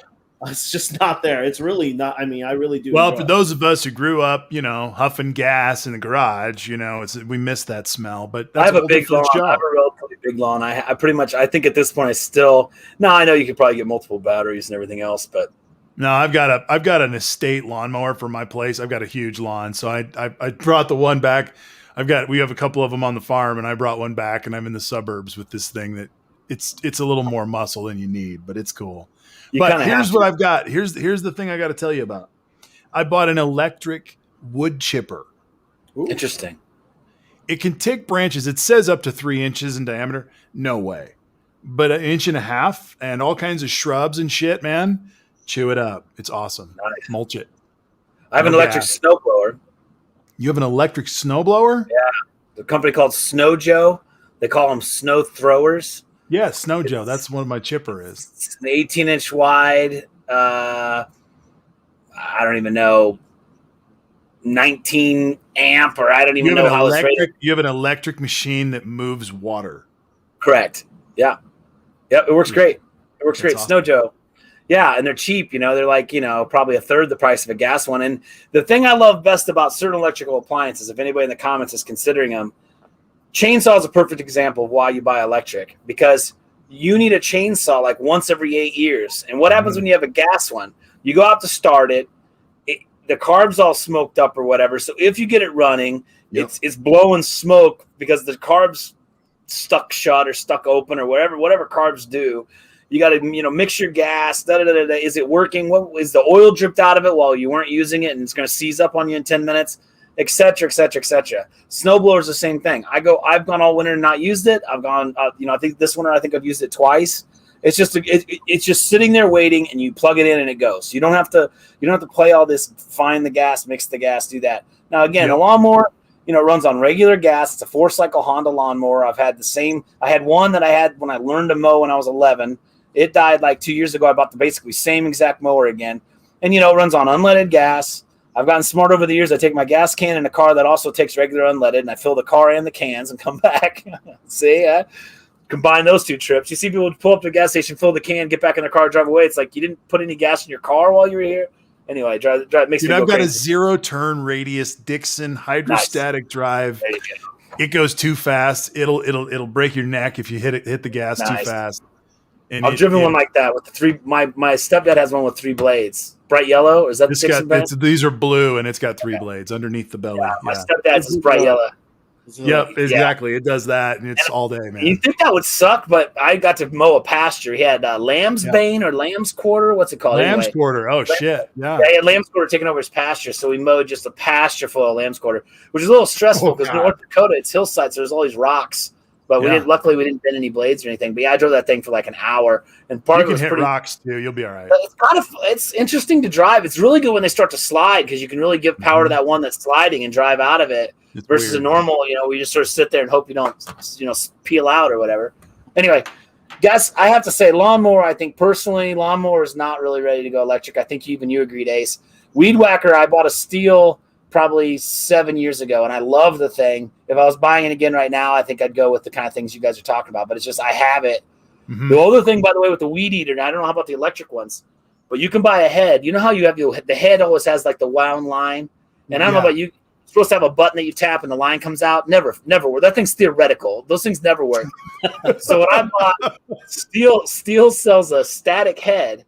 So it's just a big plastic head. It's got some weight to it because, that's part of how it functions is it needs that head to have some weight.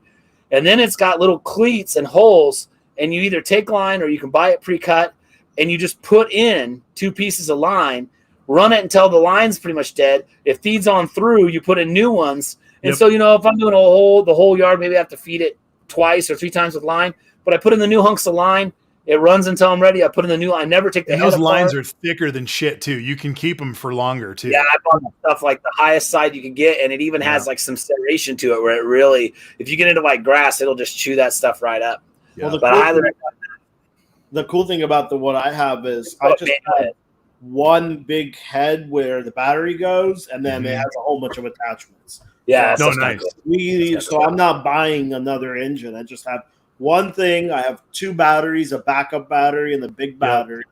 And basically I go through all 3 attachments that I need: weed eater, edger, hedger, the whole shebang. And then by the end of them, I'm done with my lawn. I usually have half a charge left. How old is your battery system? So 2 years left. This is going on 2 years. I haven't felt that it's lost. I just remember I kind of went through when I lived in Sacramento. I remember going through like one of the first iterations of, I think it was the Black & Decker phase of all of those different attachments and stuff when they were the first batteries. And then I think I did it again when I moved to Colorado, 13 years ago with another iteration. But we're in like the 10th, round of some of this stuff. Yeah. And it's gotten so much better. And they're fast charge now, right, Ace? Like they charge. You can take like the big like mower battery and charge it like an hour. Yeah, so you can. I have a supercharger. You could charge it, and then there are different amps. How much you can hold. I think the only thing that we haven't hit in the electric battery field that's a little annoying is it is a little wasteful because once that battery is dead, that whole thing I don't know what to do. You have to like recycle it, but it's a lot of pieces. I wish I could just open that thing up and put another lithium ion in, not have to get this whole packaging and plastic. It is still a lot of plastic and it is wasteful. I wish I can either send it out, and maybe they have an exchange program. I haven't seen one, but that's my only issue with the batteries is it's super wasteful. That is weird that it's not like screws. You open it up. There's like 3 battery packs plugged into a bus board. You can swap out your pack. You can test your packs. It is weird that all that is sort of just one big disposable. I'm sure you could do it like off name. The company does not push the whole, hey, open this up, pop another lithium ion in. And I think it's because lithium ion is so combustible and they're just afraid that it might. That's the other thing with lithium ion that we haven't, when all of this starts going electric, there is a small downside of lithium ion. It is quite a combustible source. And because they're all individually packed, you can have a big battery and there's thousands of little batteries in there. If they go on fire, it's a long-term fire. It doesn't just go on fire and you put it out. It's very hard to put out because they each one of the cells starts burning on. Is that those hoverboard fires or those examples of lithium ion fire? Yeah. Yep. Well, one thing I bought before. I bought one of the original Dyson like it's like a Dyson Vacuum, hand vacuum. it's like a Dyson hand, like a dust buster, but it's made by Dyson. It was one of the first ones. I bought it like probably 06 or something. Okay. And it only ran for like 20, 30 seconds. Like it obviously had a totally fried battery. Well, I've been able to now twice replace the battery pack, and the thing runs like brand new. And like you can get them off Amazon, no name. And the last one, I think both of them have stepped up on their both like actual amperage and their amp hour ratings. So like instead of the original battery was like, let's just say 18,004. I'm just making these up. The new ones are like 26,000 and like 8, you know? So it's like the batteries are getting better over time, and you can kind of overdrive these appliances, which is kind of nice. And now the thing, I mean, I can run it for probably 6-7 minutes easy, like full on working the whole time. So that's taken something I think I got almost for free because it wasn't really working. And now it runs great. So the battery stuff, I mean, it's better than a gas motor that starts to die. I mean, what do you my motor died because the gas motor seized up. I mean, I don't have the time and energy to tear apart a gas engine and try and unseize a piston and replace the block. I mean, well, exactly. This is a generational conversation. If we were to have this conversation with our fathers or with our grandpas or whatever, just 10 years ago, this sounds like light years away. For people who are in their teens and 20s and 30s right now, they're going to experience this world for the majority of their life with this technology being the foundation. And so I'm wondering about, like, they're talking about education. They're talking about reinstating like shop classes and making a priority of the trades. What about the technology of recycling and the technology of greening these things and going through batteries and teaching some of this stuff? Because the industries that are going to pop are going to be the recycling industries and the industries that solve the problems of the Green New Deal isn't going to solve our climate crisis, but there will be potentially technologies and companies and systems that do. And so how do we get kids' heads in that space? I think, first of all, in high school, at least the way I remember it, there were the kids that were going to college and they got put on a college prep path. And there were the kids that were already working and were doing like the co-op education where they worked partial days and came to high school part days. And then there were people that were taking the shop classes and everything else. What I really don't understand, and I think we have to be able to do this, is I don't see any reason why the college prep engineering path or whatever I was on, where I took physics and calc and all that other stuff, I also couldn't have taken full auto Votech or something. I mean, the point is, I think it makes a lot of sense for us to be, for many more people to be much more broadly educated. I mean, I think there's no reason why even a college path kid shouldn't learn, how to repair a gas engine or run a bandsaw or whatever. I mean, I just don't see, and vice versa. I mean, so a guy isn't perfect for calculus. Maybe you can get him on a path, a higher level literature classes or something. Something that enriches their intellectual skills. And then, why take the people with college grad parents and just put them on this college path, and then which precludes them from having enough time in their class schedule to take wood shop or whatever. But those technologies exist in the physical world. Because bandsaws a bandsaw used to be highfalutin technology, right? And now we're talking about lithium ion batteries, and that's old technology now. Like, how do we catch up this technological foundation and then also the expansion of where we are now? Like, I'm not saying poo-poo to bandsaws or concrete or foundry. I remember doing that shit, man. It changed my life to learn all those things. I got to do a lot of that stuff in college. Luckily, there's a couple production classes I got to take. Like, I cast aluminum and ran lathes. So cool. That stuff was a blast.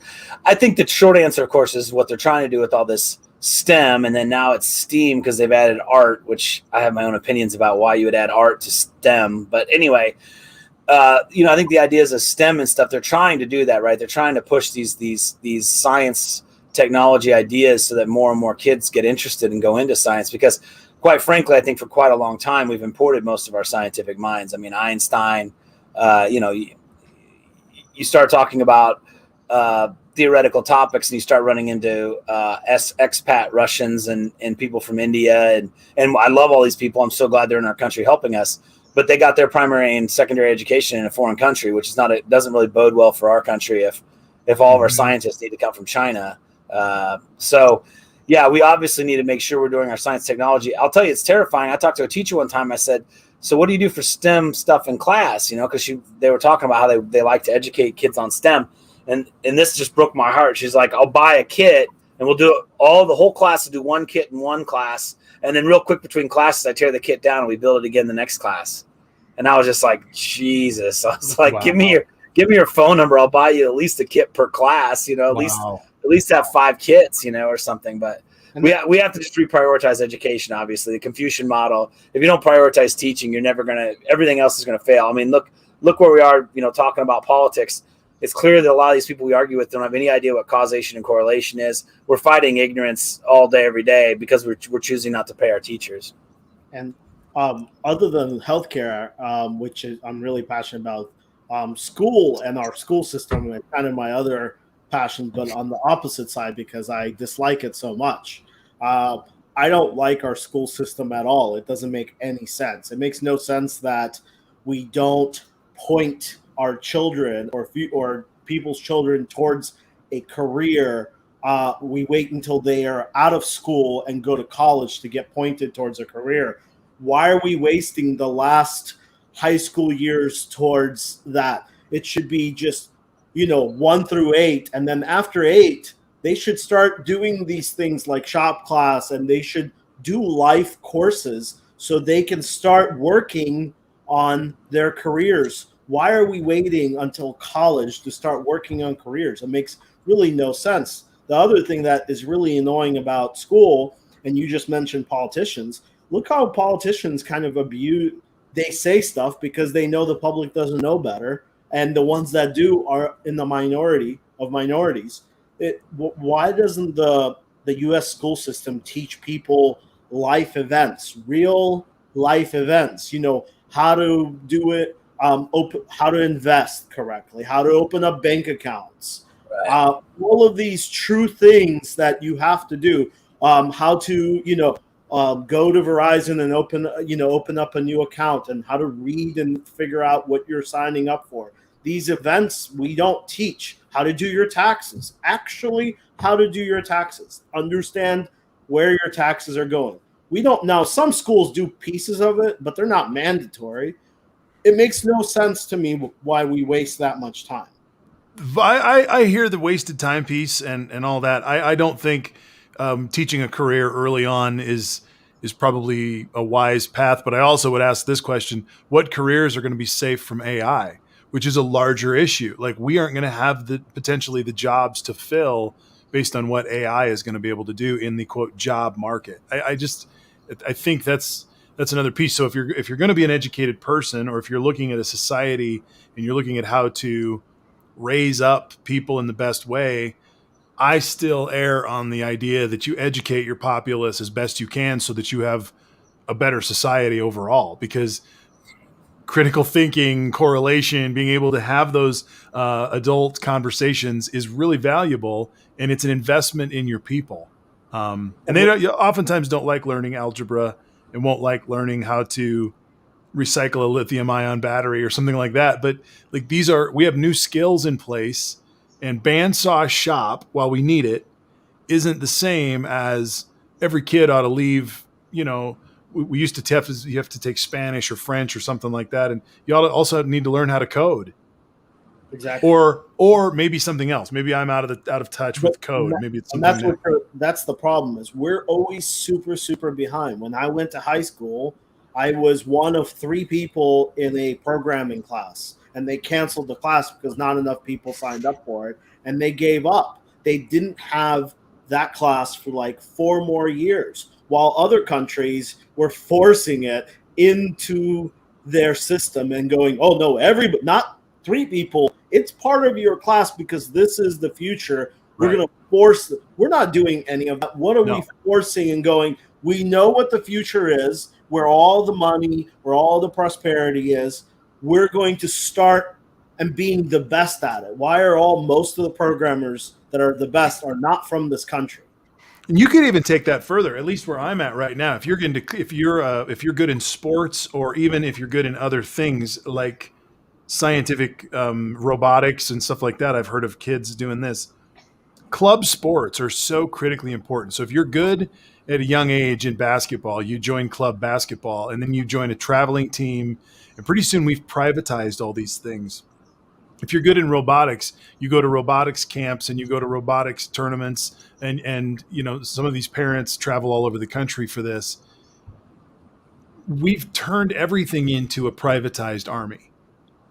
And we're missing out so many people who would by chance find out that they're really good at robotics who never aimed for it. Right. Because they didn't have the money. That's what The education schools don't have the money, so all of us that are interested in robots for our kids fund a club that then does the robots. And so the kid who doesn't have funding doesn't come to the robot club, and the public school doesn't offer anything like that. So yeah, that's exactly where we are. Because we've basically privatizing even our own public schools, because our public school is only doing the down the middle kind of stuff. But we're sitting here. This is the same thing as before. We're sitting here like normal people, and we could probably say a couple of things that are going to be the future. AI, robotics. Robotics is going to be huge. People are going to have to fix these robots that do things for us. Mm-hmm. That job is going to pay a lot more than the person that's the checkout cashier and a bagger. So why are we waiting? If we know that AI and robotics and engineering and coding and lithium ion, those are going to be the next future, why aren't we starting that super early, so we have an army of the best people doing this in the future, and being the best to the point to where we can start exporting some of our products. Right now, can you name me any product that we are really the best at making? I can name you one. That's lithium ion batteries, and we let that go. We gave it to China because we allowed Tesla to take their best technology, what we're best at, and export it. But we don't make robotics in this country. We don't make AI. We're not the best at AI. We're not even the best at coding. How come? Because nobody's doing it. Because there's not a plethora of people who've been trained up and are competing on that level. What we have the best at are inside Wall Street investors, and we actually are the best in the world at capitalist bribing and corruption of politicians and political systems. We can take the cake for that. There's not a higher place in the world that spends more on elections and politicians making more after they leave office. Anybody get the final count on this election? How much money we spent with the Maine election and the Georgia? I don't know. I've not heard about that number. 16 billion was the number that was floated around immediately after the election. That was the first number. They were like, it was 16 bill. And see how fast. I remember when Obama ran and people were talking about he's going to spend $1 billion. And people were like, oh my God, that is crazy nuts. Yep. You see how fast it jumped from barely 1 billion to 60. I guarantee you it's even higher than 16 because of Georgia. Mm-hmm.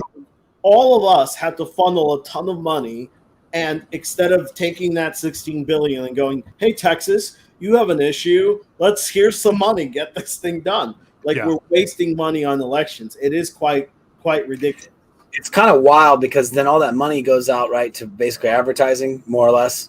Right. And consulting. So they have to spend all this money to pay CNN to run political ads. I mean, maybe if we want to fix the problem, we need to offer free advertising for all candidates. I'm going to trust Zach's research, at least initially here, that it's just, great. In the Georgia. Half a bill.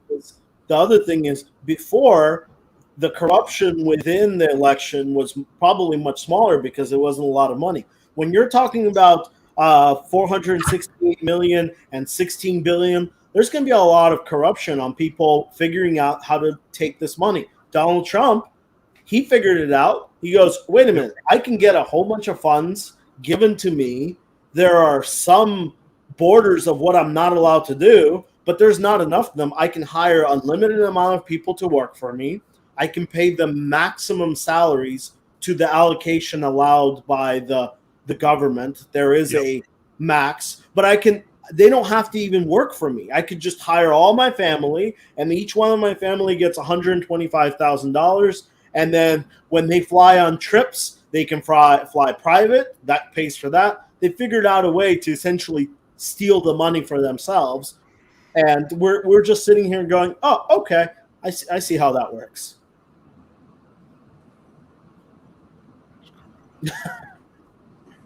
Let me get to that one in a second, Mr. Clean. It's not a bad question, but I want to go down a different road for a second. Is there a bigger issue than this? Seems pretty central to me. Like, I'm thinking about how we go forward with this show in the future as we're dealing with Biden, and we're going to crow and make noise and bitch and whine and yell and cheer about different things. But like, isn't money in politics the core to all this bullshit? Yeah. It seems like they spend all their time gathering money so they can turn around and pay media for ads to get elected again. So they can spend all their time gathering money. I mean, it's just, I don't know. I mean, I'm by no means anti-media. I guess I could be wrong, but I think in England, you register as a candidate, you get a certain amount of airtime. Everyone gets an equal amount of airtime, and it's a quicker process. It's like 6 weeks, and it's over. Instead, here we'll campaign for 4 years, spend billions of dollars. That then has to come from where, and couldn't it be being spent on much better things? I mean, wouldn't it make more sense for candidates to get 700? Let's pull back. We spent $768 billion on our defense department last year. something like that? $750 billion. Right. A whole lot of money on our defense to protect our nation. And we spent 16 billion, or there was 16 billion and maybe 16.5 billion that go through the coffers to pull this friggin' mess of an election off that just went down. That was a mess. Yeah. So money in politics is not working. Having rich man elections sucks for the average American and everybody in between. Even the rich American didn't get a good election out of that. Right. Or the one before, because the candidacy process didn't work on the left or on the right. Right. Donald Trump didn't, because how much money have we spent on donations, and then saw them saying we have the most amount of money ever donated, and then they would come back and go, we need more. And you're like, why do you need more? You have more than ever. You should be fine. Stop asking me for money. Go win. But it's and not then and then when you stop, then they send the next round of emails, which is specifically labeled, Marty, we do not want money on this one. We want your opinion. And so you go through and they give you like 17 questions, and you're like, oh shit, maybe they're actually listening to me. And you get to number 17, and and how much will you give tonight? 50, 100, or 500? And you're like, what? It's all about cash. Remember, it used to be $1, $5. That's no longer on the thing. No, that's the other bucket. That's the you cheapskate. You're gonna have to type that $1, $5 bullshit. Get that thing out of my face. We're starting at 50. So again, I think this is a unifying issue that I could talk to someone on the right or the left and be like, dude, are you serious? Come on. Nobody thinks that this system is working. Well, Nobody thinks that was a healthy debate that we just had. Joe Biden is a good candidate for what he is. He had to face off against Trump, but we haven't had an honest conversation around our elections, what we want as a country, with two equal sides of parties since probably George Herbert Walker Bush was elected. It's been that long since there's been like 8 on each side that were actually real candidates that you were like, I don't exactly know who's going to win this thing. Maybe Clinton. Clinton was one of those that was a toss-up. I don't know how the hell he ever pulled off the Democratic thing other than he fixed the DCCC. But like, Bush perverted it. Obama and McCain were ridiculous amounts of cash. And then Obama and Romney were even more because they didn't know what else to do. And then you get into the Trump Clinton shit, which was its own, mess. It's a different kind of politic once we got to Trump and Clinton and onwards. It just changed. Yeah. Well, the problem is, good question, Kelly. She says, well, politicians will fundraise off tragedies, and hell yes, they will every time. did they start fundraising for the winter storm yet? And I'm going to say yes. Yes, probably. You're probably getting emails, and they're going to be all about Green New Deal and how it's amazing. Or if you're on the right, they're going to be like, oh, they're the I mean, both sides get played for the cash machine. Yeah, Right. both sides do. The problem with I think the reason that there's no true debate anymore is because only one side actually wants to work and have ideas, and the other side doesn't actually want to work. They've become the troll party, the Q trolls. That's my new name for them. They're Q trolls. Look at their Twitter accounts. I look at what's her name? That Lauren, the Colorado woman. Lauren Boebert. I should run against her, actually. I could probably get a trailer over in her district It and wouldn't just be that tough, right? But kick it off. have you looked at her Twitter? She does nothing. Her only job is to troll the libs. That's all she does. She doesn't ever say anything. I looked through the whole Twitter. I even went on her website, and it would shock you to know that there is no policies on the website. It's one page, and it's donate to me. Yeah. And basically she runs off of one thing, and that's guns. I'm the person that told Beto O'Rourke to go fuck himself. Vote for me. I don't have any ideas. All my ideas are just to take away all of the Democratic ideas. I'm the no to their writing. They do the policies, they do the plans. I say no. That's why I'm here. It's amazing. I mean, and they're all like that. Ted Cruz, anybody on here. Do you know any Ted Cruz's policies, any of his ideas? Because I can tell you, hey, anybody on here, do you know any of Elizabeth Warren's ideas? Right? Yes. Very easy. How is it possible that Ted Cruz has no policy? I don't know. I do have to say, and I called it out. I believe I called this on Twitter that I did notice that when the argument shifted in the trial to all of a sudden there was the Raskin doctrine. I did claim, and I believe this very seriously, that was the part of the presentation that Ted Cruz wrote. Because if there's ever a tell in the way that guy writes or talks, he builds a false narrative blame, and he always calls it a doctrine or something like that. He usually uses the word doctrine. So that to me, I was like, oh my God, that's what Ted is doing. Like that. But Ted Cruz has no policies. AOC has more policies and ideas, true ideas on that. Can we take 5 minutes for this quick little or do we? Yeah, dude. Do I have something here? I need to grab it. Start off real quick and show what I'm sharing so you guys can believe me that I have a blue shirt on. Okay. I gotta see this. I gotta go back. Jeff, you need to interrupt, dude. We'll just keep talking. All right, here's the proof of Jeff's shirt. Kill this issue, and then my palate will be cleansed. Blue shirt. That's from last week. It's this shirt. Nope, there's no date. You gotta put a date behind you. We need to with a paper. Oh my God, fake news. So this is Jeff. So where did you take this picture? I took it right in front of you guys. I held my phone right here and said, "I'll take a picture. I'll show you guys." You guys saw me take that picture. Photoshop, fake news. Oh my gosh, Zach is not buying it, dude. Wow, it's a green shirt. God. We saw it. You want me to turn around and take a picture with the screen of the show in the background so you guys can be positive? You guys can believe it or not. It's a weird situation. I'm not going to lie. It's pretty cool because everything else is green. So it's got to be. I think this is. It also does this thing where I show a white thing and then I go down and it's flashes. I turn my head and it overreacts. See, there it goes. That's blue. Oh my God. Oh yeah, Jeff, yours is green. Look at that. What is happening in your town? So you must have the harsh light on your circle. But I tried okay, so this looks like warm to me. It's yellowy. This is the blue light. No, that's blue light. Wait, you just went blue. Your shirt just changed color. Your shirt was blue. Right, that's green. Green. Everyone, this is the magic of live streaming. It used to say the magic of television. This is blue. You gotta be rolling through them. You can't stop. What the hell is happening now? Oh, it's crazy town in Jeff's land.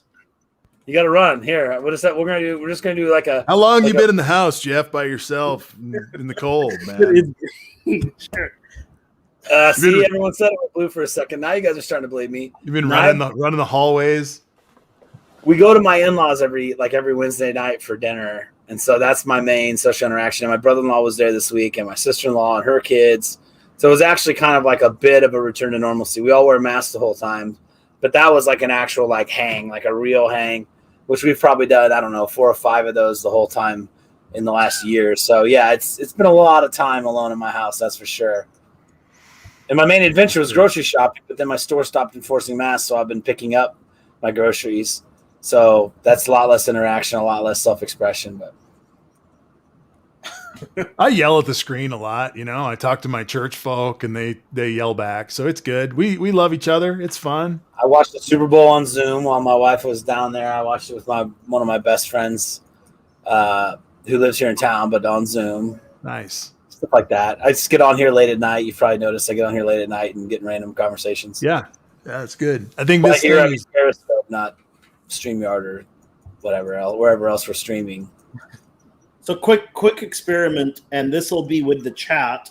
I'd like you guys to help me. And we haven't done this. You guys don't even know what I'm about to do. No, I don't have any idea. All right, here we go. I'm clueless per normal.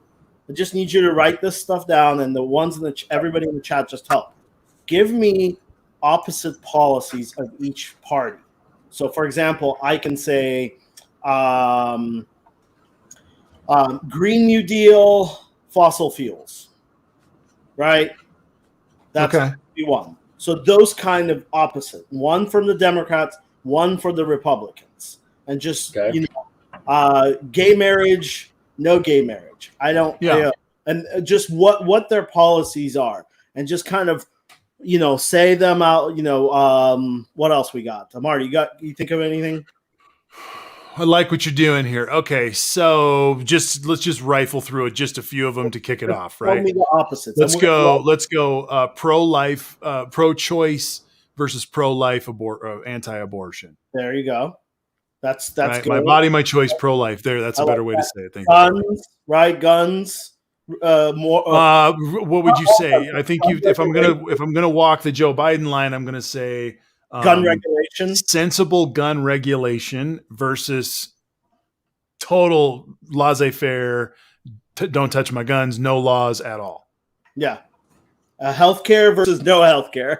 Let's define that a little better. Let's define that a little better. It's expanding on our healthcare system versus. This is a tough one, Marty, because do the Republicans have a healthcare plan? We're in 2 weeks. In 2 weeks. Let's give the Republicans. I got nothing, actually. I can't even give them anything on the health. Can't give them anything. They got nothing, dude. I've got expanded healthcare versus no change. Yes. Yeah, okay. You know where I'm going with this in a second. I see where you're going. I like it. We're walking a path together. What else we got? Universal increasing voter turnout versus. So let's fix that a little bit, but I see where you're going there, Mr. Clean. So fixing voter access versus not. Let's go. Let's move the ball further. I'm gonna take what Mr. Clean says and redefine this a second. New voting rights bill or new voting rights legislation or not new federal voter rights legislation, because that's what's going to happen in places like Georgia and others where they're ramping up, cutting out voting and all this other sort of stuff. We're going to need to define that. That's where it's going to be. It's going to be a federal issue on that one. Tax cuts for the rich. Yeah. This one on purpose. Tax cuts for the rich, taxing the rich. That's fair. Gay don't ask, don't tell policy in the armies, right? Mm-hmm. That policy versus not. I wish I can have one on the Republican side that goes against the point I'm about to make. And I'd like to hear, before you do that, I'd like to hear the polarities of the parties on the subject of education. So one is for one for teachers unions, one is for vouchers and private. You went there. Okay. I think, isn't that the case? Yeah, no, I think in terms of the pay, that's a fair way to go. it's an interesting I wrote first trans. play. I wrote trans rights versus trans wrong. Okay. Yeah. I think that's a pretty big. Like I've told you guys, that's their next red herring. They're going to start throwing. They're going to start talking about trans women high school athletes because that's how far they have to dig down to find the hot button and piss people off. So as of right now, I think other than guns, abortion, taxes, trans, gay, those are the only real like big subjects that the Republicans tackle. I can't think of any. I wish a DC statehood versus no, but that one's a little different because that one's a little different, Mr. Coon. But are you ready to tell you where I'm going with this? Yes, thank you. Do you have a list, or you guys remember what we just talked about? I've got a stretch down list. Yeah. So here's the interesting thing. If you look at this, you got a list? Yeah. Oh yeah. Can you share it? It's shared. This is Marty. Can you pop it Oh up? shit! Yeah, sorry. There Immigration. Immigration versus no immigration. Immigration versus xenophobia. Well, but to be fair to them, Immigration versus strong borders. extra fair. With a cherry on top. We're being really extra fair. Okay, so Those here's are strong borders, bro. You Those- spelled it wrong. It's Those are the borders that hang out at the beach. I'm fucking. okay. It's So late at night and we're spelling shit. Go ahead. yeah, I'm sorry. I'm sorry. I put Jeff on the spot. I don't know what you Here's want. what I thought about, and I looked at this list, and I realized that if you look at this list, every single Republican subject It's easier to by the way. is the no work. We want no work. It's the easiest task. Every single one of them is leave it the way it is. We don't want to run policy. One of them I also forgot to add is regulation versus no deregulation. It's so much easier for the Republicans to deregulate things than to regulate things. Because when you regulate things, you have to write policies and you have to listen to people and write policies correctly. If one side is always writing the policies to keep everything regulated and the other side goes, I want no regulations, they're not even coming to the table to make the policies work even to their side. So if you notice, everything on the Republican side is less work. It's Cancun, Ted Cruz work. They don't have to actually function. They could just leave the country the way it is and do no work, and they accomplish all of their things. You've They're- just defined. The rich. You've I mean, just defined conservatism. So no You've work. just defined. We've just defined that that they don't want to change, and ultimately, what we're dealing with is a larger habitual problem, and that is that, and this is why they were so rabid against. How do I get rid of this thing? Let me get out of here. All right, that was why they were so rabid against seeing Trump's reign end. That's the reason that we saw the violence in the Capitol, because they were going to stop the world from rotating. They know that their days of having political prowess, of being able to pull this thing off, they knew Rush Limbaugh had stage 4 cancer and now he's passed away. They know that their big guns of rhetoric that have driven them into this ridiculous corner politically with Trump and with all the hate rhetoric and all the bullshit and no plan forward. What they don't want to do is change. What they don't want to do is work. What they don't want to do is learn the next phase and think about the next thing. That's why America was great back there. America has to become great again because it was never going to be better. They never believed what Kennedy said. They never believed even what Reagan said, that we could still be the city on the hill. They think that's back in Grandpa's day, and we need to go back there, and we'll really touch greatness then. And there's proof that you're right, Ace, because the one thing that would require action, that would require change, that they claim is so important to them, is removing women's choice, and they don't do it. They don't do it. When they have power, they don't pull it off, do they? They don't do it. They don't do it. All they do is maybe trying to road edges of it, like defunding Planned Parenthood for even non-abortion stuff, and sort of peripheral things. They're all executive orders. They know they could put a bill on the floor that would say providing abortion is illegal. It's not a complex bill. But it's interesting on that list. There's only 2 or 3 subjects that require work on the Republican Right. side. Taxing, tax cuts for the rich that they did. That was a huge bill that they wrote. They'll They carry the worked ball for that, man. Voter suppression, all in on the writing on the crazy bills that I did like 4 episodes ago, where they were writing, you got to put the envelope in an envelope and turn it around and flip it around, do all that. They love doing that There'll kind be of more voter ID states next time. I guarantee that. stuff. When they are working, it's not for what the people actually want, because I can guarantee you, if you gave me 100 people and I asked them, what are your top things you want your politicians to work on?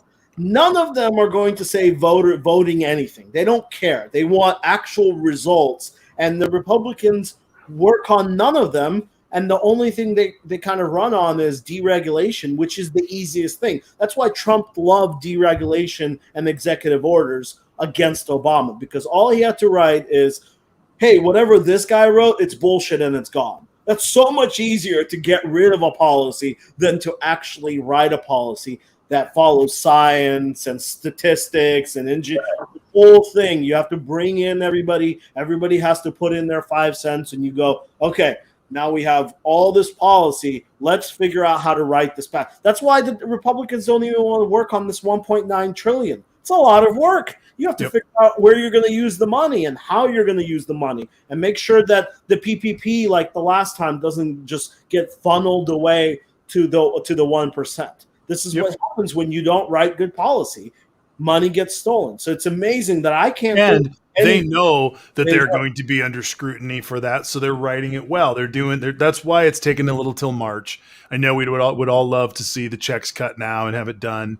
There's some shit being done right now that needs to be put in place so that it runs well, because they know that even though the Republicans never get scrutinized at how they unroll anything, if there's any kind of a hiccup with the most minor website page, we're going to hear about it for years because the Democrats are in power. Yeah, Sebelius got freaking wrecked because the Obamacare exchange. She was on her way to hugeness. She'd been a She was governor. She was one of the most attractive candidates anywhere, and that literally ruined her trajectory. She had to jump on that grenade. It was her turn. Yep. And it was apparently her problem. So yeah. So I want to switch gears. We're about done tonight, and I just want to say congratulations. And this is a unifying message as well. We've had some good ones tonight.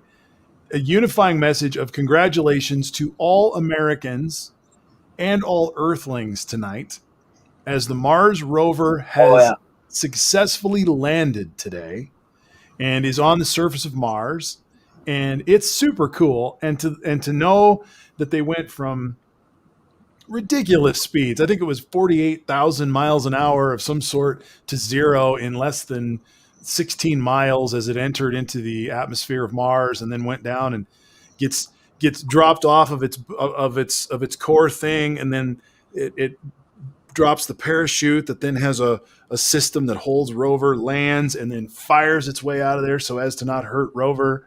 We have a helicopter on Mars. It's the coolest shit. So check it out. It's on NASA.com, and it's awesome. So I'm inspired. I watched it land today, or watched the graphics of it. And do you guys know how big those rovers are? Yeah, I always assumed those rovers were like big remote control car sized. they're big. No, they're big SUV size. They're huge. Yep. I don't know. To me is like one of those things that we haven't had something like that happen, and it's taken years and years. And to see those NASA guys who were what was great was the engineers were apologizing before it went into the atmosphere, before it hit the atmosphere. They were like, we know that if we're going to lose this thing, we're going to learn from it. We've got monitors on if it goes down, if the parachute doesn't work, we're going to understand why. We are going to learn from failure. But he was over and over again. And then as each one of those things passed, you could see the relief hit them. But at the very end, he said something that I thought was really profound, which is this is our government. This is the best of our people and the best people we can connect with, asking the hardest questions, critiquing each other's questions, reimagining the questions over and over again and trying our level best to do a job. And we didn't fail. Luckily, we're happy we didn't fail, but this is who we are. And it's inspiring to know that that's what our government is aiming to be. Yeah. It's not our enemy. Right. Also, Our Republican friends go to bed at night afraid of the government. Rush Limbaugh did that to them. State, yeah. And as I watched the town hall, I really was like, it was such a terrible idea to sell Joe Biden as a socialist, terrible, evil socialist ever, because he's not. He's such a likable guy. Like, he's super likable. And if you listen to Joe Biden and you have issues with his policies, that's fine. That's what we want. We want people that have different policies, and I can argue. But if you look at Joe Biden, you're like, oh, that's an evil guy. You need to look at yourself, because you got some issues, and we can't help you with those. You got to work on that yourself, because you need to go see somebody. It's not the type of person he is. He's just not interested. He just wants good government. That's why these conspiracy theories about Joe just hit the floor like a dead fish, man. They're just whatever. Bye DJT. I know you linked it the other day, Marty, on one of your accounts. But DJT is doing some amazing work over there. Great, like full on like exposés on these people that are just talking nonsense. Yeah. Please check out DJT. It's usually in the morning, and he's running on loop, and he's just doing some great citizen work, I call it. Yeah. So dissecting people's claims. I was going to say what talk about not having politics and trying to be what government should be. I don't know what just happened. I had a bunch of Xbox things pop up on my screen. Anyway, Joe Biden, declaring a state of emergency in Texas and all this other stuff, and we didn't hear one thing about politics. Isn't that great? Yep. Could Donald Trump have given money to Connecticut without talking about how they didn't vote for him, but that he's going to help them anyway and all? Right. Well, and when there is even an ability for politics, he didn't take it. He didn't go, hey, I'm helping out Texas, but we really, it's all Texas' fault. Why didn't they winterize this? And it's deregulation this and deregulation this. This is all their fault, which is exactly what Donald Trump did with California, and blame the government for weeks. Then he finally gave in. When we have a national disaster, we all need to come together, and the government is the only one, unfortunately, that can fix everything, because they have the most power. They have the power to do what it takes to fix these big problems. That's what they're there for. And that's the difference between the Biden administration and the Trump administration. Trump wanted to just have the states do everything themselves, which is ridiculous because they don't have the power. Really. As we close up shop tonight, I think that's exactly the place I'd like to leave it, in that this is the move. As we went through earlier to say, are you still talking about this impeachment stuff? Okay, yeah, it's less than a week old. We did talk about it for a little bit tonight. But as we move forward. Current events? You're still talking about current events? The ball is in the Democrats' court. It's all theirs to utilize, use, or completely not do what they need to do, and they'll never get another chance. This is the time, and the going into this COVID package, and then it looks like maybe gun reform might be after that, as he's already sort of laid that out to several people. You're going to see a series of things coming up, but the ball is literally in the court of Schumer and the others to say, are you going to have the courage to vote on reconciliation and leave these people behind and get bill after bill after bill passed? Because this is your chance. Yeah. And for those of us who are hoping for a progressive, move on a lot of things, this is it. This is literally the time. It's about a 10-month window, and we're in it as of last Monday, this month. I'm wondering how many bills will get passed in his first year. Right. Actual bills, because I don't know how many did the other administration pass bills. We know one, but that's it. They didn't really pass any big bills, right? Trump didn't pass. I think he passed Tax, one bill right? or two. Tax. Yeah, one or How is it possible in 4 years he passed one big thing? He was never there to do I don't anything even- other than I make don't even politics. understand how that's even possible. One, It is because of $16 billion in just the election. He's had so much money going the whole time, dude. He was a very successful president for what his interests were. He was a Russian asset. He was planned potentially 20 years in advance. He played his role out. He's such a social deviant that now he's cutting off all ties with the party that raised him up. He is. We all know what Donald Trump is. What will be fun is if between now and Sunday, and I'm hoping to be able to do a show on this on Sunday night, the potential indictment of Rudy Giuliani. So we'll leave it there. that fast? Oh, they're talking about it real quick. They dropped it on Twitter today. 2 insiders dropped it on Twitter that it's imminent. And he will flip on him. Oh, he'll flip the moment it happens. And by the way, this, and this is a little bit of a conspiracy, but it's not that big of a draw. This lawsuit against Trump from the ACLU, I think Yes. they're running it. I listened to the guy that was, talking questions, and he's veering, but interesting enough, he's talking a lot about the Proud Boys and a lot about their communication.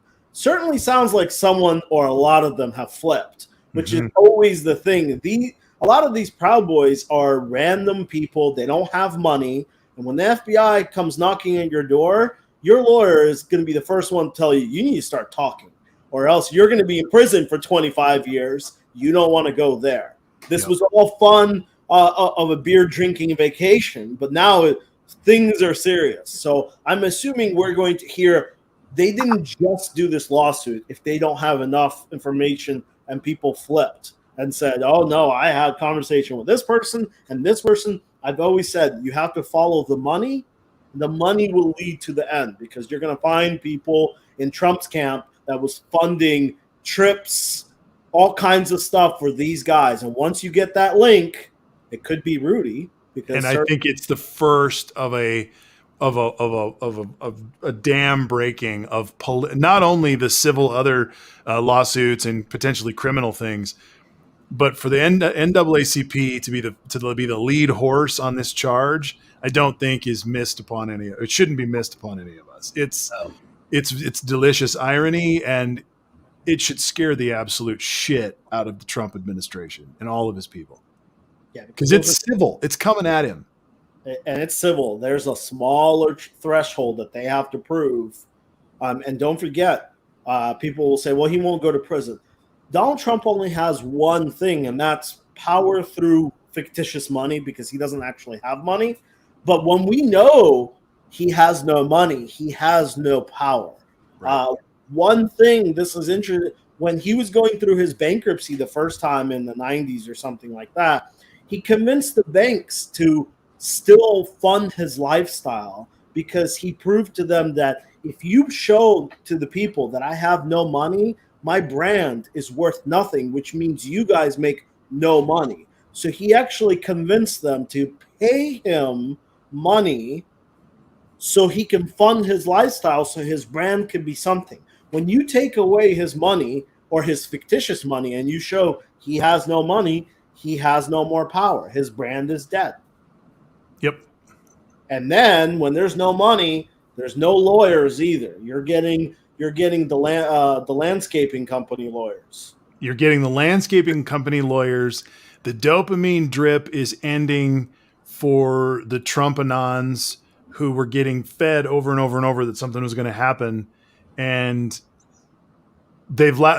seeing Trump lash out at Mitch gives license to the underlings to lash out at the GOP, which they were already starting before the Stop the Steal. And so this is why I've been saying in ugly terms, they're welded together. What happens when Jeff, you're an engineer. What happens if you're going to shoot a shotgun and I run over and stick a metal cork in it first and tap it shut? What would happen? Barrel explodes. It would go everywhere, right? Cartoon style barrel explosion. Here we go. Yeah. That's what's coming. Well, yeah, there's so many things to unpack there in that last couple sentences. Absolutely, everything you said, I agree with completely. The other problem you have is the GOP that would normally step in and do something currently the RNC is led by a complete Trumper. So just everywhere you would have a check and balance, it's you either have Trumpers or someone who gets made fun of by Trump. And so if they're not going to slay the dragon, then I guess they want to try and ride the dragon. And I think that's a very bad decision. But, we're in vacuum country, and I know we're going to close up this thing, but we're in vacuum country. Limbaugh dying on Monday or whatever day it was yesterday is an exacerbation of the vacuum. Even though he wasn't leading anymore, they were still having guests on the Rush Limbaugh show. They haven't moved past that yet. Right. There's going to be a vacuum in the media.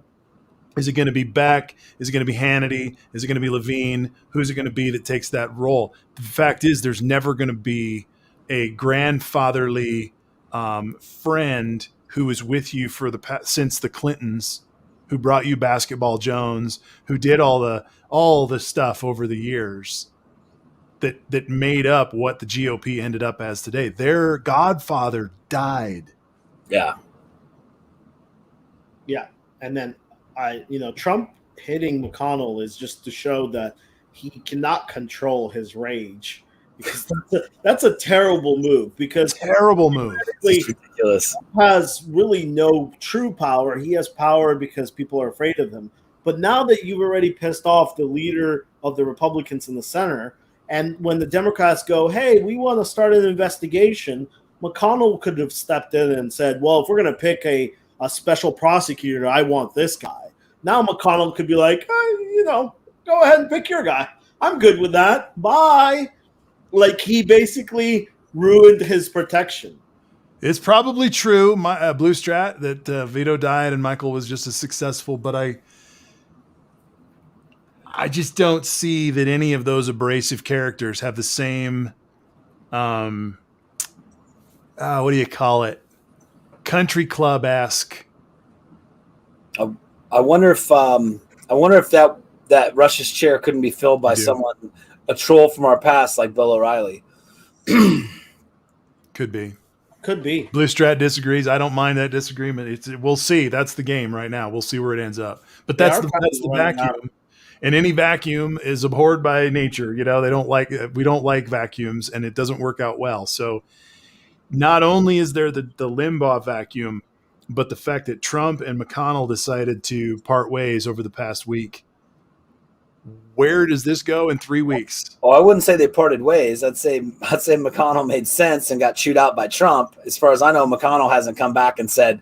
Well, he said on Sunday or Saturday after the impeachment vote, to hell with this guy, send him to the wolves. Well, they haven't been unanimous, the all 4 years. It's just McConnell's always chosen to go ahead and take the lashing and put his head down. So the question is McConnell going to come back out and say, I am not spineless and I do smile? I mean, I don't know.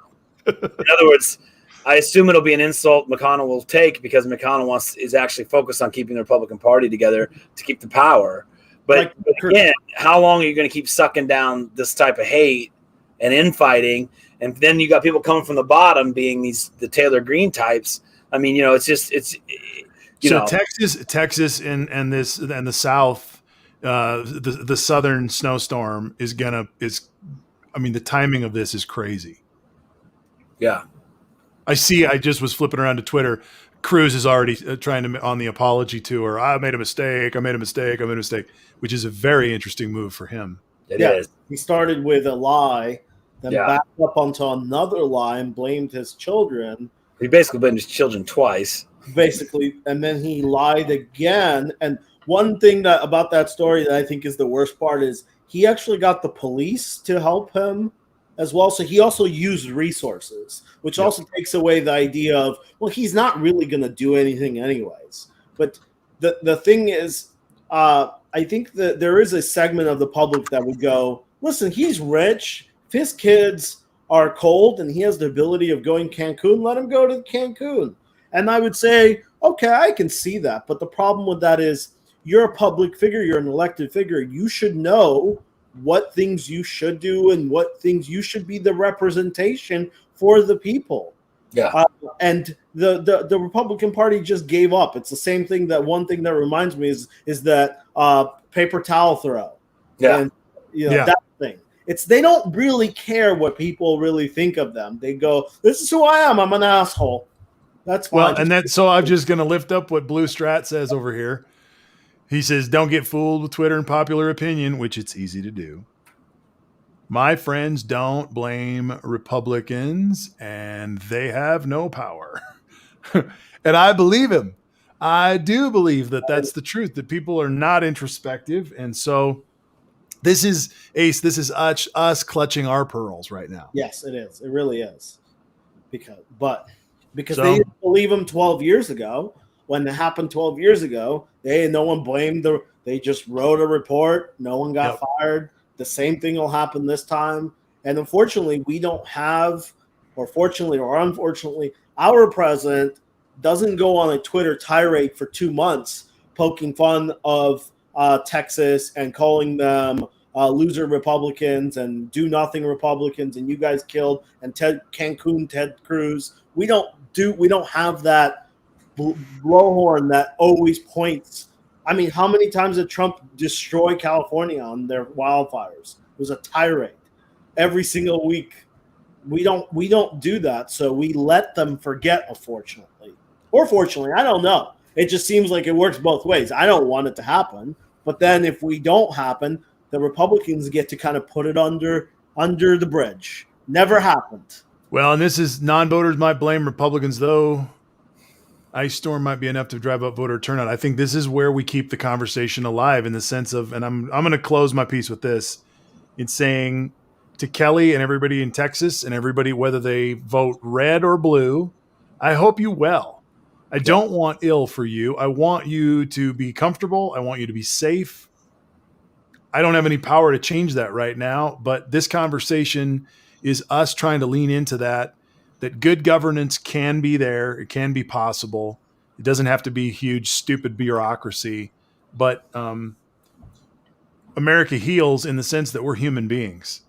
And when the fires are going in Colorado, which were just up the road from me, I appreciate the prayers from the people in Texas who right now might need them. Yeah. I don't need the criticism and the sniping and the political bullshit that you know what? I'm guilty of it too. We've all been playing this game. It's been so politicized over these past few years. So, I offer my apologies and offer the chance for something new to happen here. But that has to happen on all sides, and I think it can. And I know I'm a dreamer. Yeah, I mean, I wish that everybody would go on the news and talk about where to donate, how people can help, show the struggle, try to get more help versus pointing and blaming, because there's really no point of the pointing and blaming. There's going to be a report.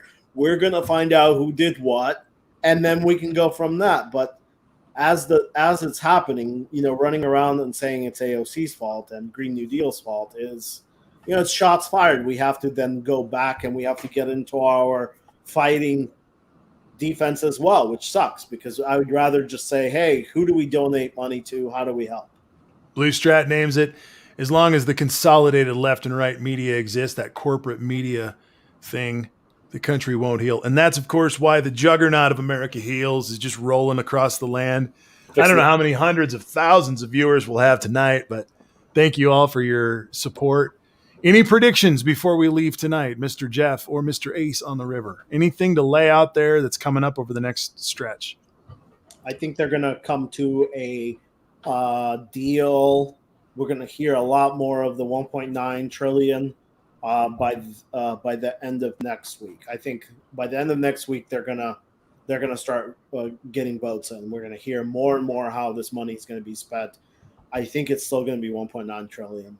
I think they're going to scrap the $15 portion because okay. I always suspected that the reason they put in the $15 was so they can scrap the $15 because it never made sense anyways in this type of bill. And it was an easy thing that if you're going to negotiate, you put it in and you go, this would be awesome if we get this, but if we don't, it's fine. So I think everything else made sense for COVID relief. The $15 was a little bit of a different aspect. So I think they put it in there originally to get rid of it. Okay, we'll see. I think it may find a miraculous path with some things happening, but we'll see. Jeff, anything before we go? Trump wouldn't meet with Nikki Haley. He's attacking Mitch McConnell. I mean, I don't know how long these things can continue before some sort of actual split happens. I believe Trump again sold his lie again this week. So, he's just putting people are just, again, they got one foot on the boat, one foot on the dock. And now he's trying to pull this, the election was stolen. And it's just some Republicans just aren't going to be able to keep their feet in those two situations. So I don't know what's going to happen. I don't know if Mitch McConnell's going to finally wake up and try and take maybe the congressional Republicans one way, or if it's going to have to be grassroots or someone outside like Nikki Haley, or I don't know. Something's surely got to give, because he's putting them in a position where they just can't. They can't continue in this paradigm. It just doesn't work. So I don't know what that'll be. I don't know if Trump will announce a new party, and that would, of course, solve several things. Maybe at least it would give people a chance to follow him or stay in the Republican Party. I guess it would create a real pinch if he creates a new party and you're elected as a Republican. Then you have to stay a Republican, don't you? Back to Ace's point, that would take a lot of work. I was about to say that. A new party is a lot of work. And the one thing that may not be part of what those guys do is the work fall apart because it's easier. It's easier. It's easier to do this bullshit game and stifle the Republicans like a bunch of people in quicksand while the Trump lunatic machine pulls money until its very last day, until finally somebody who's running for office in 22 or 24 goes, dude, we got to stop talking to these people because I need money too. Yeah, they need. Which is what's happening. I guarantee that's what happened over the course of this week, where everybody went home and fundraised and all that stuff. Ted Cruz might have gone to Cancun, but a lot of them were fundraising. I guarantee it was a rough week for some of those people. Yeah. Let's hope. Let's hope. All right, party people. Thank you for being with us tonight. Thank you for sharing, liking, and all the other stuff that we do with For America Heals. We're just trying to build a conversation and kind of hang in there a couple times a week. This was episode 20. Thanks for being with us, and we'll see you next time. See you on Sunday night at 10 o'clock Eastern. Rock forth.